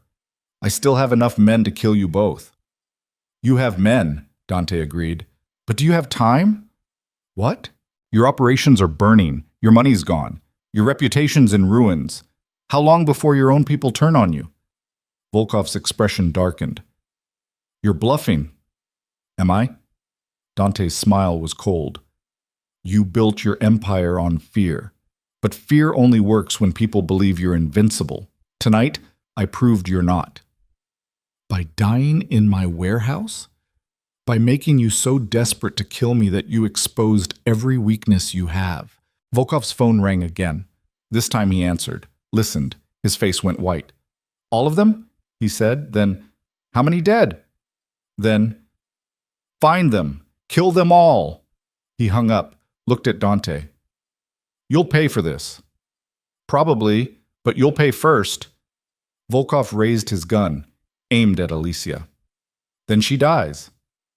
"No," said a new voice. Everyone turned. Marcus Chen stood in the doorway, bloodied, beaten, holding a gun that shook in his hands. "Marcus?" Alessia whispered. "I'm sorry," Marcus said. "For everything. But I can't let him kill you." "You betrayed her," Dante said. "I know. And I'll die for that. But not before I fix it." He turned the gun on Volkov. "Don't be stupid," Volkov said. "Too late for that." Marcus's finger tightened on the trigger. Volkov's men moved. Marcus fired first. The shot went wide. Volkov's men returned fire. Marcus's body jerked. Once, twice, 3 times. He dropped. In the chaos, Dante grabbed Alicia and ran. Behind them, Volkov screamed orders. Gunfire erupted. The warehouse became a war zone. Dante kicked open a service door. They burst into an alley. The SUV was there, Carlo at the wheel. "Go!" Dante shoved Alessia inside, climbed in after her. The SUV peeled out. Behind them, the warehouse exploded. Not from fire. From the charges Dante's men had planted while Volkov was distracted.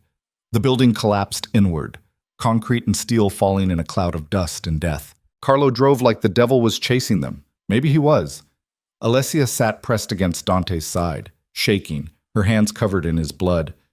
"You're hurt," she said. "I'm fine. Your hands will heal." He pulled her closer. "Are you hurt?" "No, I don't think so." "The baby?" Her hands went to her stomach. "I don't know." "We'll get you to a hospital." "No, no hospitals. They'll ask questions." "I don't care." "Dante, I almost lost you today." His voice cracked. "I'm not taking chances with your health." She was quiet for a moment, then, "Marcus is dead." "Yes. He saved us. He got you captured first." "I know, but at the end, he did one decent thing in his miserable life. That doesn't erase the rest." Alessia leaned her head against his shoulder. "I was so scared." "I know. I thought I was going to die, that the baby was going to die, that you wouldn't find me in time. I'll always find you." "You can't promise that." "Watch me." The SUV wove through streets. Behind them, sirens wailed, fire trucks, police, ambulances rushing toward a disaster that would make headlines tomorrow. Carlo glanced in the rearview mirror. "Where to, boss?" "The house. Then we disappear for a while."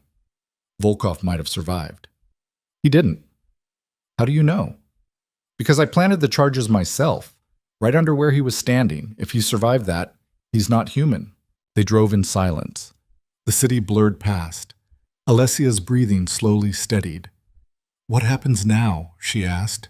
"Now we make sure you and the baby are safe, then we rebuild." "Rebuild what?" "Everything Volkov destroyed trying to destroy us." "And if his people come for revenge?" "They won't. Not after tonight. They'll scatter, find new bosses. The ones who don't will end up in the ground." Alessia was quiet. Then, "I lied to him. Volkov. Told him I'd betray you. Gave him fake information." "I know." "How?" "Because you're smart, and you knew the only way to survive was to make yourself valuable." I was terrified. "You were brilliant." She looked up at him. "I thought about the baby, about never getting to meet them, about dying alone in that warehouse." "You're not alone. You'll never be alone again." "How can you know that?" "Because I'm not letting you go, ever." The words should have scared her. Instead, they felt like safety, like home. The SUV pulled through the mansion gates. They closed behind them with terminal finality. Inside, Isabella waited. She took one look at them, bloodied, exhausted, traumatized, and simply opened her arms. Alessia walked into them, let herself be held, let herself finally break. She cried, great racking sobs that shook her entire body. Isabella held her through all of it, murmuring in Italian. Words Alessia didn't understand but felt anyway. When she finally stopped, Isabella pulled back, studied her face. "The baby?" she asked. "I don't know." "Then we check, now." Isabella led her upstairs, to a room Alicia hadn't seen before.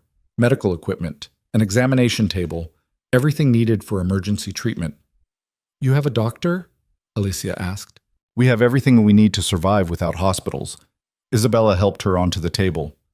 "Lie back." A woman entered, late 40s, professional. She didn't introduce herself, just washed her hands and began the examination. Alessia stared at the ceiling while strange hands pressed her stomach, while questions were asked and answered, while her worst fears waited to be confirmed or denied. Finally, the doctor stepped back. "The baby's fine, heartbeat strong, no signs of distress." Alessia's breath came out in a rush. "You're sure?" "I'm sure, but you need to rest. No stress? No excitement? At least a week of complete bed rest." "I can do that." The doctor left. Isabella squeezed her hand. "See? Everything's fine." But Alessia didn't feel fine. She felt like she'd been shattered and poorly reassembled, like pieces of her were still scattered across that warehouse floor. Dante appeared in the doorway. He'd cleaned up, changed clothes, but exhaustion lined his face. "The baby?" he asked. "Fine," Isabella said, "but she needs rest." "I'll make sure she gets it." Isabella looked between them. "I'll give you privacy." She left them alone. Dante sat on the edge of the examination table, took Alessia's hand. His palm was bandaged, blood seeping through. "You need medical attention too," she said. "Later." "Dante, later." He brought her hand to his lips, kissed her knuckles. "I thought I lost you." "You didn't." "I almost did. If Marcus hadn't—" He stopped, swallowed. "If he hadn't distracted Volkov's men, we wouldn't have made it out." "He died trying to fix what he broke. He died because he was too stupid to walk away when he had the chance." Alessia was quiet. Then, "What happens to his body?" "Police will ID him eventually. Notify next of kin if he has any. None of it touches you. He was my husband. He was a coward who sold you to monsters. Don't mourn him." "I'm not mourning him, I'm just—" She stopped, tried to find words. "I'm just acknowledging that he's gone, and our baby will never know their biological father." Dante's hand tightened on hers. "Your baby will know a father, just not him." "Dante, I mean it. I claimed this baby when I claimed you. That doesn't change because Marcus is dead." Alessia stared at him, at this man covered in blood and exhaustion who looked at her stomach like it held the most precious thing in the world. "Why?" she whispered. "Why would you do that?" Because I love you. The words hit like a physical blow. Alicia's breath caught. You can't. I can. And I do. We barely know each other. I know you're strong. I know you're smart. I know you lied to a Russian mobster and survived. I know you walked into danger to try to end a war. I know you fight for what matters even when you're terrified. He leaned closer. I know enough. This is insane. Probably. We shouldn't, but we are. Alessia closed her eyes. I can't think about this right now. Then don't. Just let me take care of you. For how long? As long as you'll let me.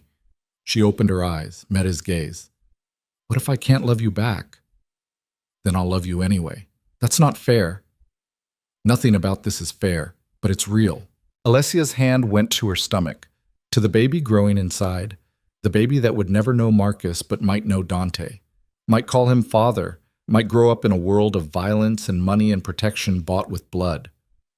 I need time, she said. Take all the time you need. And space. You have an entire mansion. Despite everything, she almost smiled. You're not going to make this easy, are you? No. Why not? Because easy things don't last. And I plan on lasting. He stood, pressed a kiss to her forehead, then left her alone with her thoughts and her fears and the terrifying possibility that maybe, just maybe, she could build something real from the ashes of everything that had burned. Decades. 3 days passed. Alicia stayed in bed per doctor's orders. Isabella brought meals, books, company when Alessia wanted it, and silence when she didn't.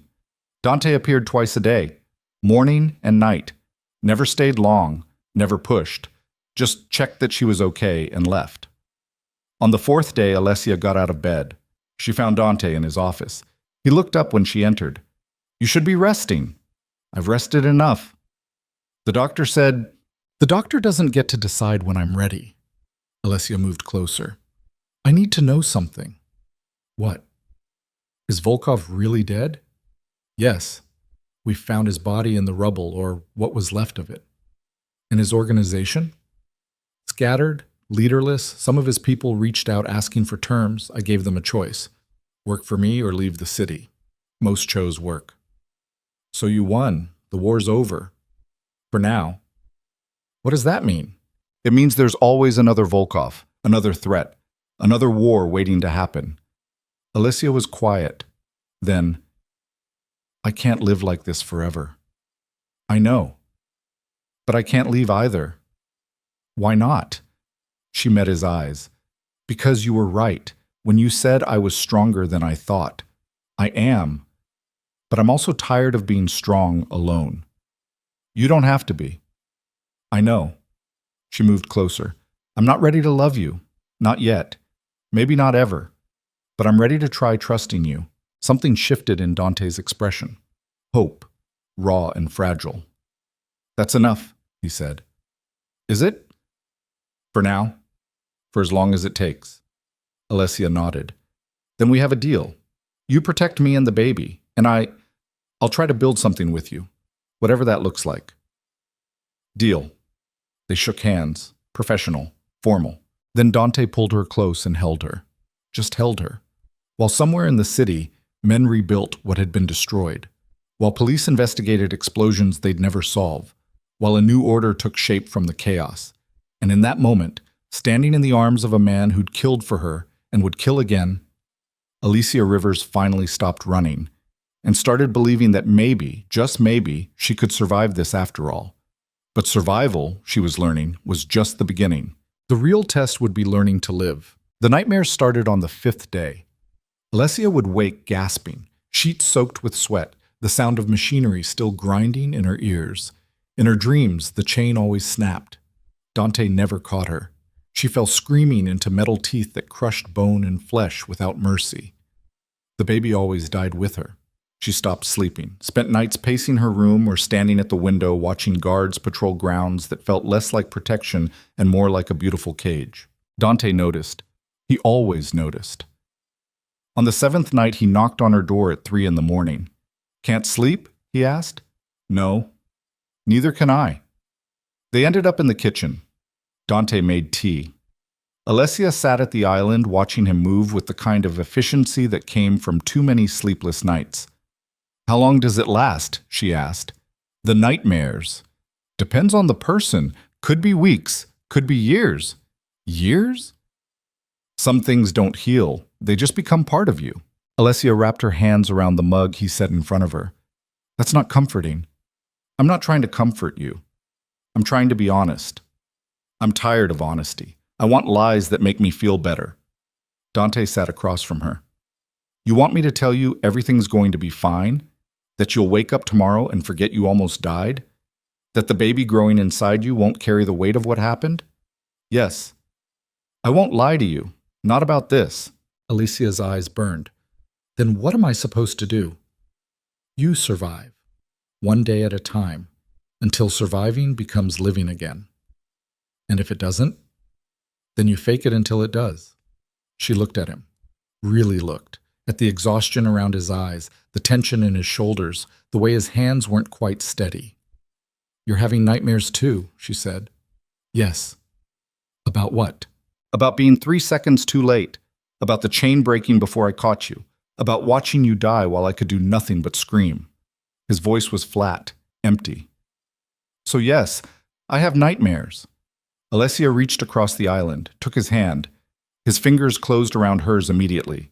They sat like that in silence, two broken people holding each other across expensive marble while the rest of the world slept. That's it. 2 weeks after the warehouse, Alicia's body finally betrayed her. She was in the garden, walking the path that had become routine, when pain lanced through her abdomen, sharp, vicious. She doubled over, gasping. Blood. She felt warmth between her legs, looked down, red spreading across her jeans. No, she whispered. No, no, no. She tried to walk back to the house, made it 5 steps before her legs gave out. She collapsed on the stone path, one hand pressed against her stomach, the other reaching for her phone. Dante answered on the first ring. Alessia? Something's wrong. The baby. I'm bleeding. Where are you? Garden, near the fountain. Don't move. I'm coming. He was there in less than a minute. Scooped her up like she weighed nothing, ran toward the house shouting orders. The doctor appeared. The same woman from before. She examined Alessia on the bed while Dante paced like a caged animal. Minutes felt like hours. Finally, the doctor straightened. It's not a miscarriage, just spotting, common in the second trimester, especially after trauma. Alessia's breath came out in a sob. The baby's okay? The baby's fine, heartbeat strong, but you need complete bed rest, no walking, no stress, nothing but rest for at least 2 weeks. I can do that. The doctor packed her equipment. I'll come back tomorrow to check on you. She left. Dante stood frozen by the window. Dante? Alessia said. He didn't turn. I thought, his voice cracked, when you called, I thought I was about to lose you both. You didn't. But I almost did. Again. Alessia pushed herself up despite the doctor's orders. Crossed to him. Put her hand on his shoulder. I'm here. The baby's here. We're both fine. Dante turned. His eyes were wet. She'd never seen him cry. Hadn't thought him capable of it. I can't lose you, he whispered. You won't. You don't know that. No. But I believe it anyway. He pulled her close, held her like she might disappear. And Alessia let him. Let herself be held. Let herself feel safe in the arms of a man who'd proven he'd burn the world to keep her breathing. Something shifted in that moment, something fundamental. She wasn't falling in love with him. She'd already fallen. The realization should have terrified her. Instead, it felt inevitable, like gravity, like coming home. 3 weeks passed. The spotting stopped. Alessia's strength returned. The nightmares faded to occasional interruptions instead of nightly torture. She spent days in the library reading, nights in the garden watching stars, mornings having breakfast with Isabella, who'd stayed despite Dante's insistence she leave. Someone needs to make sure you don't destroy each other, Isabella had said. She wasn't wrong. Alessia and Dante circled each other like planets caught in mutual orbit. Pulled together by gravity, neither could resist. Pushed apart by fears neither could name. Until the night, everything changed again.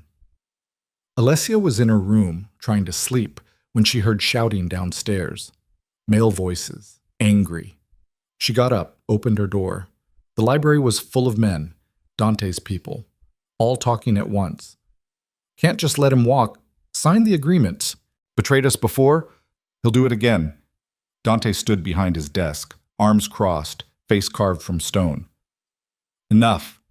Silence fell. Victor made his choice, Dante continued. He wants out.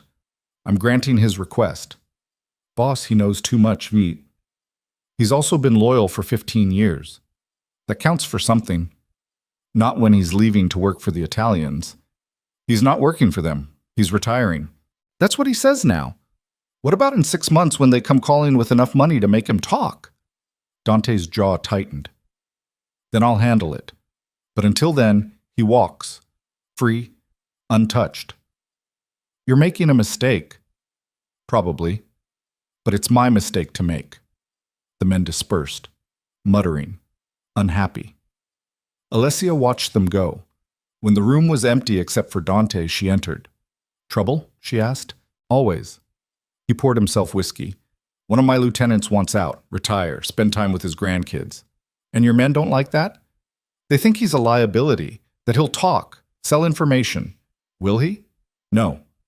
Victor's old school. Loyalty matters more than money. Dante drank. But they don't believe that anymore. They think everyone has a price. Do they? Most people do. The question is whether you can afford it. Alessia sat in the chair across from him. What's yours? My price? Yes. What would it take to buy you? Dante was quiet for a long moment. Then, there's nothing anyone could offer that matters more than what I already have. Which is? He met her eyes. You, the baby. This life we're building. Alessia's breath caught. Dante, I'm not asking you to say it back. I'm just telling you the truth. You're my price. The only thing in this world I wouldn't sacrifice for the right offer. That's terrifying, I know, but it's real. She didn't know what to say, so she stood, crossed to him, took the whiskey from his hand and set it down. Then she kissed him. Not desperate like last time, not fearful, just honest. A kiss that said what words couldn't. When they broke apart, Dante's hand came up to cup her face. Tell me what you're thinking, he said. I'm thinking I'm tired of being afraid. Of what? Of this. Of you. Of feeling things I swore I'd never feel again after Marcus. Alessia, let me finish. She took a breath. I'm tired of being afraid, so I'm choosing not to be. What does that mean? It means I love you, and I'm terrified, and I'm doing it anyway. Dante's eyes went wide. Say that again. I love you. You're sure? No, but I'm doing it anyway. He kissed her, deep, consuming. A kiss that tasted like promise and fear and hope all tangled together. When they finally broke apart, both breathing hard, Alessia said, I'm still scared. Good. Fear keeps you alive. Is that all it does? No. Sometimes it makes you brave enough to risk everything. Is that what we're doing? Risking everything? Yes. And if we lose, then we lose together. Alessia rested her forehead against his. I can live with that. They stood like that for a long time, just breathing, just being. And somewhere in that moment, Alessia felt something shift. The weight she'd been carrying since Marcus, since the divorce, since discovering she was pregnant and alone. It didn't disappear, but it became bearable, because she wasn't carrying it alone anymore. The pregnancy progressed. Weeks turned into months. Alessia's stomach grew. The baby kicked. Dante bought every parenting book in existence and read them all with the kind of intensity he usually reserved for business. Isabella laughed at him. You can't learn how to be a father from a book. I can try. You'll fail. Every parent does. That's not reassuring. It's not meant to be. It's meant to be honest. Alessia watched their interactions with something like wonder. She'd never had this. Family that stayed, people who showed up and kept showing up even when it was hard. At 6 months, they found out the baby was a girl. Dante cried when the ultrasound technician told them. Actually cried. Tears streaming down his face while he stared at the screen showing a tiny human with functioning organs and limbs that moved. A daughter, he whispered. Yes, Alessia said. Is that okay? It's perfect. That night he made a phone call. Alicia only heard his side. I need you to increase security around the house. Double the guards. Triple the cameras. I want every entrance monitored, every window secured. I want this place to be a fortress. When he hung up, Alicia asked, What was that about? I'm having a daughter. That means someday men will look at her the way I look at women, and I need to make sure she's protected. Dante, she's not even born yet. I know, but preparation takes time. Despite herself, Alessia smiled. You're going to be one of those dads, aren't you? What kind? The overprotective kind who interrogates every boy she brings home. Absolutely. She's going to hate you. Probably, but she'll be safe. Alessia crossed to him, took his hand, placed it on her stomach where the baby was kicking. Feel that? She asked. Yes. That's your daughter, already fighting, already strong. She's not going to need as much protection as you think. Everyone needs protection. Maybe, but not everyone needs a fortress. Dante was quiet. Then, what if I don't know how to do this? Be a father, raise a daughter, be the kind of man she deserves. Then we figure it out together. You make it sound simple. It's not simple, but it's possible. His hand spread across her stomach, reverent, protective. What should we name her? Alessia had been thinking about this for weeks. Sophia. Why Sophia? It means wisdom. And after everything that's happened, I want her to be smarter than both of us. Dante smiled. Sophia Russo. I like it. Not Chen? No, she's mine. In every way that matters. She gets my name. And if she asks about Marcus someday, we'll tell her the truth, that her biological father was a complicated man who made terrible choices, but that she was loved anyway. By you. By me. By everyone who matters. Alessia's eyes burned. You really mean that? I've never meant anything more. They stood like that, his hand on her stomach, her hand over his, feeling their daughter move between them. And for the first time in longer than she could remember, Alessia felt something that wasn't fear or exhaustion or desperation. She felt hope. At 7 months, complications started. Alessia's blood pressure spiked. The doctor ordered bed rest again, this time stricter. No walking, no stairs, nothing but lying still and letting her body grow a human. Dante became obsessive, checked on her every hour, brought meals, books, anything she wanted. You don't have to do this, Alicia said. I have Isabella. I have staff. I want to. Why? Because you're carrying my daughter. The least I can do is make sure you're comfortable. She's not yours biologically. She's mine in every way that matters. Biology doesn't make a father. Choice does.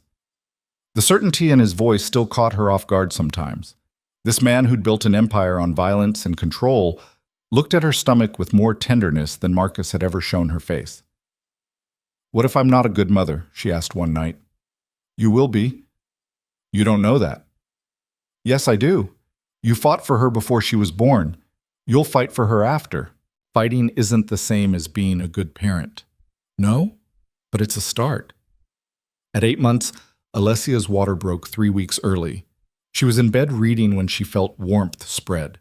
Looked down, saw liquid, called for Dante. He appeared instantly. What's wrong? My water broke. His face went white. It's too early. Babies come when they're ready. But, Dante, call the doctor now. He did. The doctor arrived within 20 minutes, examined Alicia and nodded. You're in labor, early, but not dangerously so. We need to get you to the hospital. No hospitals, Dante said. Dante, Alicia started. No hospitals. Too public. Too exposed. We deliver here. The doctor looked uncertain. I don't have everything I'd need for complications. Then get it. Whatever you need. I'll have it here within the hour. The doctor pulled out her phone, started making calls. Alicia grabbed Dante's hand. I need drugs. All the drugs. You'll have them. And you. I need you here. I'm not going anywhere. Labor lasted 14 hours. Alessia had epidurals and pain medication and every modern medical intervention available, but nothing prepared her for the intensity. The pain that came in waves. The exhaustion that went bone deep. Dante stayed beside her the entire time, held her hand, let her scream at him. Took every curse and threat without flinching. At hour 12, complications started. The baby's heart rate dropped. We need to do a C-section, the doctor said. Do it, Dante ordered. They prepped her, draped her, cut her open with clinical efficiency. Alessia felt pulling, pressure. Then suddenly, a cry. High and angry and perfect. It's a girl, the doctor said. They cleaned her, wrapped her, placed her on Alicia's chest. She was tiny, red, screaming, beautiful. Sophia, Alessia whispered. The baby quieted, like she recognized her name. Dante stood frozen, staring, his face wet with tears. Do you want to hold her? Alessia asked. He nodded, couldn't speak. The doctor transferred Sophia to his arms. He held her like she was made of glass, like one wrong move would shatter her. She's perfect, he whispered. She's ours. Dante looked at Alessia. Thank you. For what? For her, for this, for letting me be part of it. You're her father. You don't need to thank me for that. Yes, I do. Because you could have kept her from me. Could have left after Volkov. Could have chosen to raise her alone. I could have, but I didn't want to. Why not? Because you're family, and family stays. Something broke in Dante's expression. He sat carefully on the edge of the bed, one arm around their daughter, the other reaching for Alicia. They sat like that, a family formed from chaos and violence and a courthouse collision that had changed everything. And in that moment, holding their daughter while recovery began, Alessia realized something.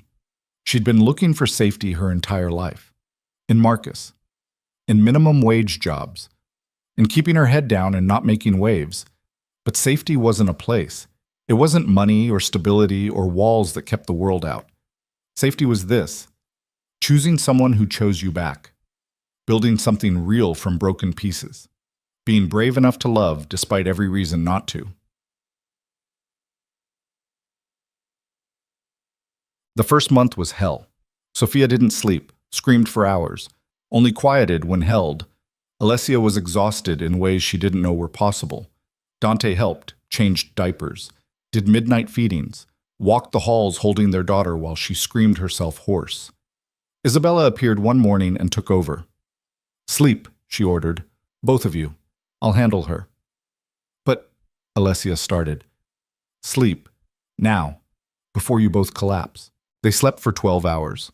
Woke to find Sophia calm, fed, content in Isabella's arms. How did you do that? Alessia asked. Practice. I raised Dante. This is easy by comparison.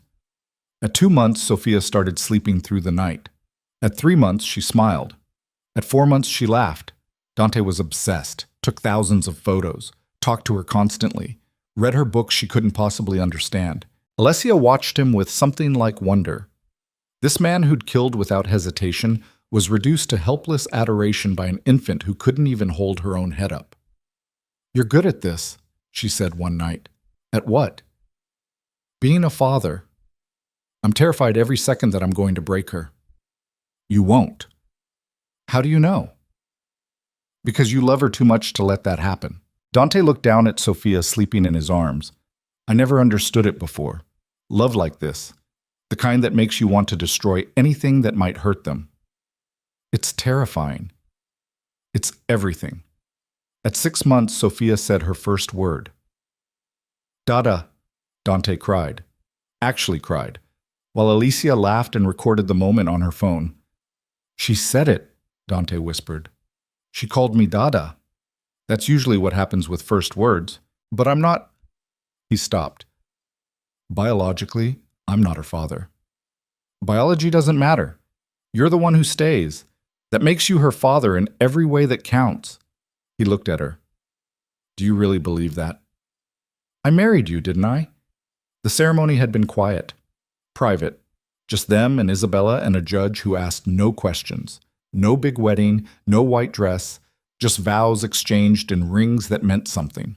Alessia had taken his name, became Alessia Russo without regret, because by then the past felt like it belonged to someone else. Some different woman who'd survived Marcus and Volkov and almost dying in a warehouse. This woman, the one who existed now, was stronger, harder, less willing to accept bullshit, but also softer, more willing to trust, brave enough to love. On Sophia's first birthday, they threw a party. Small. Just family and the few friends Alessia had made among Dante's people. The mansion was decorated. Cake was ordered. Presents piled high. Sophia sat in her high chair, covered in frosting, laughing while everyone sang. Alessia stood beside Dante, watching their daughter destroy her birthday cake with determined enthusiasm. We did it, she said. Did what?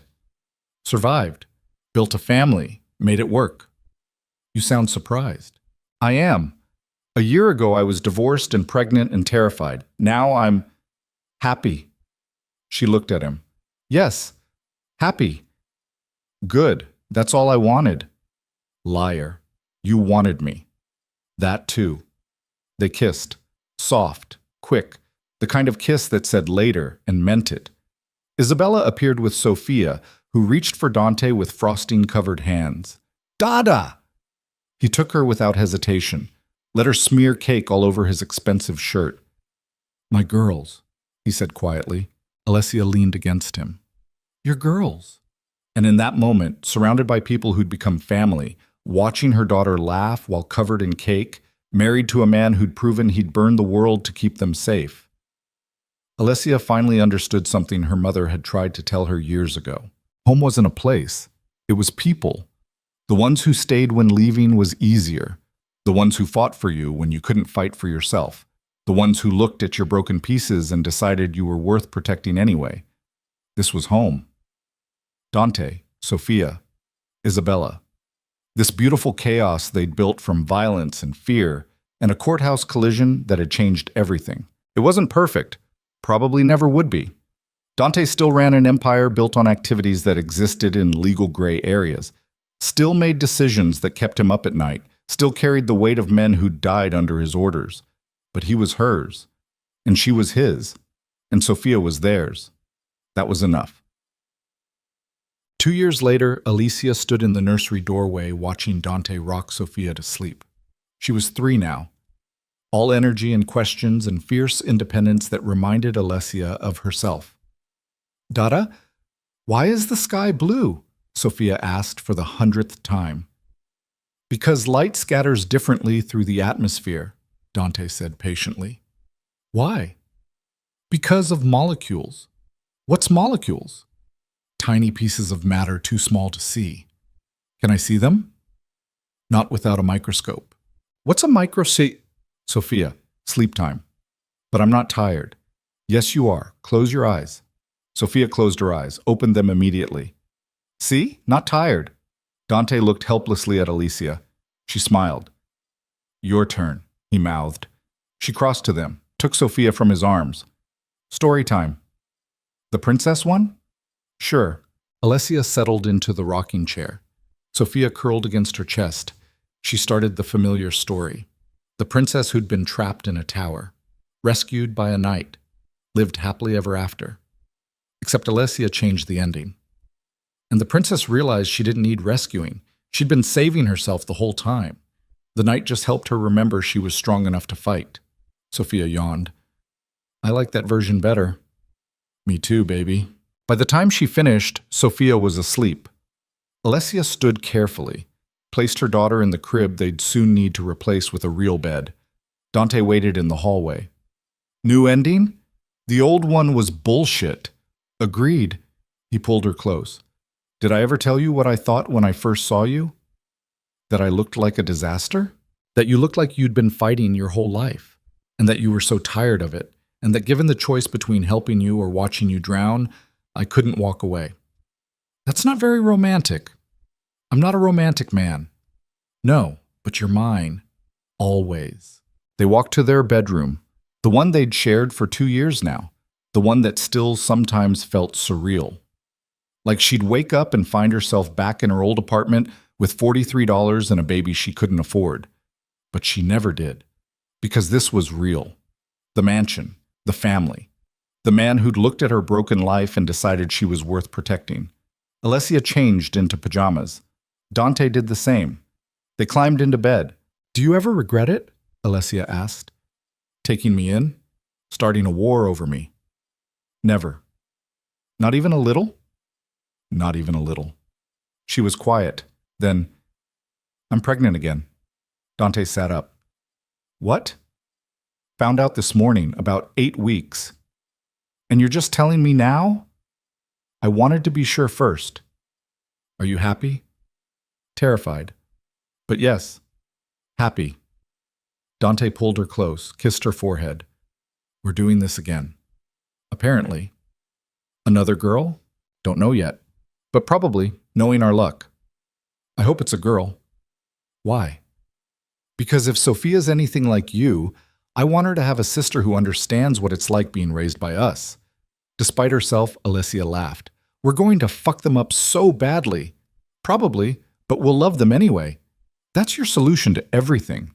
It's worked so far." She couldn't argue with that. They lay together in the darkness, Dante's hand on her stomach, Alessia's hand over his. And somewhere in that quiet, Alessia thought about the woman she'd been. The one who'd walked out of that courthouse with divorce papers and a secret pregnancy and $43 to her name. That woman had been broken, scared, surviving on fumes and stubborn refusal to give up. This woman, the one who existed now, was different, stronger. Not because she'd stopped being scared, but because she'd learned that being scared didn't mean being weak. She'd survived Marcus, survived Volkov, survived becoming a mother when she barely knew how to survive herself. And she'd done it with a man who'd proven that love didn't have to be gentle to be real, that protection didn't always mean safety, that family was built from choice, not biology. "I love you," she whispered. "I know." "Say it back." "I love you, more than anything, more than this empire, more than my own life." "That's excessive." "It's honest." Alessia smiled into the darkness. "Good. Because you're stuck with me now. I'm counting on it." They fell asleep like that, tangled together. A family built from courthouse collisions and warehouse rescues and choosing each other every single day. It wasn't the life Alessia had planned, wasn't the fairy tale ending she'd been taught to want. But it was real, and it was hers, and it was enough. More than enough. It was everything. The rain hammered against the windows the night Alicia went into labor with their second daughter. 4 years had passed since that courthouse collision. 4 years of building a life from broken pieces, of learning to trust, to love, to believe that maybe, just maybe, she deserved the happiness she'd found. Dante drove her to the hospital this time. They'd agreed. 2 home births were enough. This one happened with doctors and equipment and people who knew what they were doing. Labor was faster, only 6 hours. Less painful with the epidural. And when their second daughter arrived, screaming and perfect and absolutely furious about being born, Dante cried just like he had with Sophia. "Another girl," Alessia said. "Perfect." "You're going to be outnumbered." "I already am." They named her Elena, after Dante's grandmother, after the woman who taught him that strength came in different forms. Sophia met her sister the next day, stood on her toes to peer into the bassinet. "She's small," Sophia announced. "You were that small once," Alessia said. "Really?" "Really." "Can I hold her?" "When you're sitting down." Dante lifted Sophia onto the hospital bed, carefully placed Elena in her arms, supervised while Sophia stared at her sister with wonder. "I'm going to protect her," Sophia declared. "From what?" Dante asked. "Everything bad." Alessia and Dante exchanged looks. Their daughter. Already fierce, already protective, already so much like them it was terrifying. "She's lucky to have you," Alicia said. "I know." Sophia looked up. Can we keep her? Despite the exhaustion, despite the pain, despite everything, Alicia laughed. Yes, baby, we're keeping her. Good. They went home 3 days later, to the mansion that had transformed from prison to fortress to home, to Isabella waiting with soup and criticism about how they'd dress the baby, to guards who nodded respectfully, to a life that shouldn't have worked but did anyway.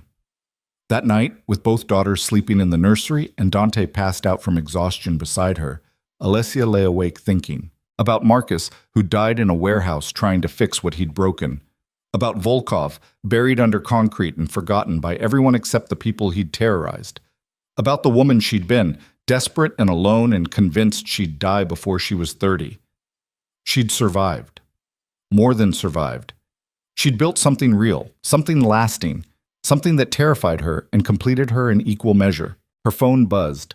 A message from Shanice, her old coworker from the cafe. They'd reconnected months ago. Shanice had sent a simple text. Saw the baby announcement. Congrats, girl. You deserve this. Alessia stared at those words. You deserve this. Did she? She'd made terrible choices. Married the wrong man. Dragged herself into situations she barely survived. But maybe that was the point. Maybe deserving wasn't about being perfect. Maybe it was about surviving imperfectly and choosing to build something better from the wreckage. She typed back, "Thank you. I'm happy." And she was. Dante stirred beside her. You okay? Yeah, just thinking. About? About how 4 years ago I was signing divorce papers in a courthouse, and now I'm here, with you, with our daughters, with a life I never imagined. Regrets? None. Good. He pulled her closer. Because I'm not letting you go, ever.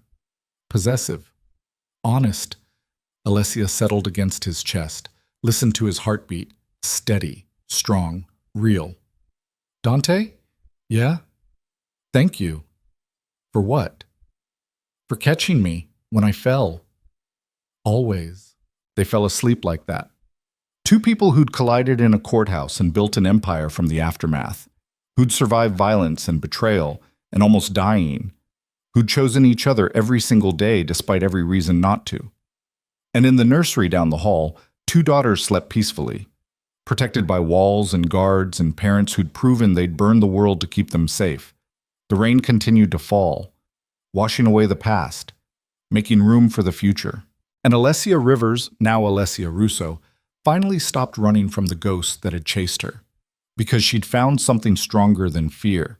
She'd found home, not in a place, not in safety, not in the absence of danger, but in the man sleeping beside her, in the daughters they'd created, in the family they'd built from courthouse collisions and warehouse rescues and choosing each other when the entire world said they shouldn't. It wasn't perfect, but it was real, and real was enough, more than enough. It was everything.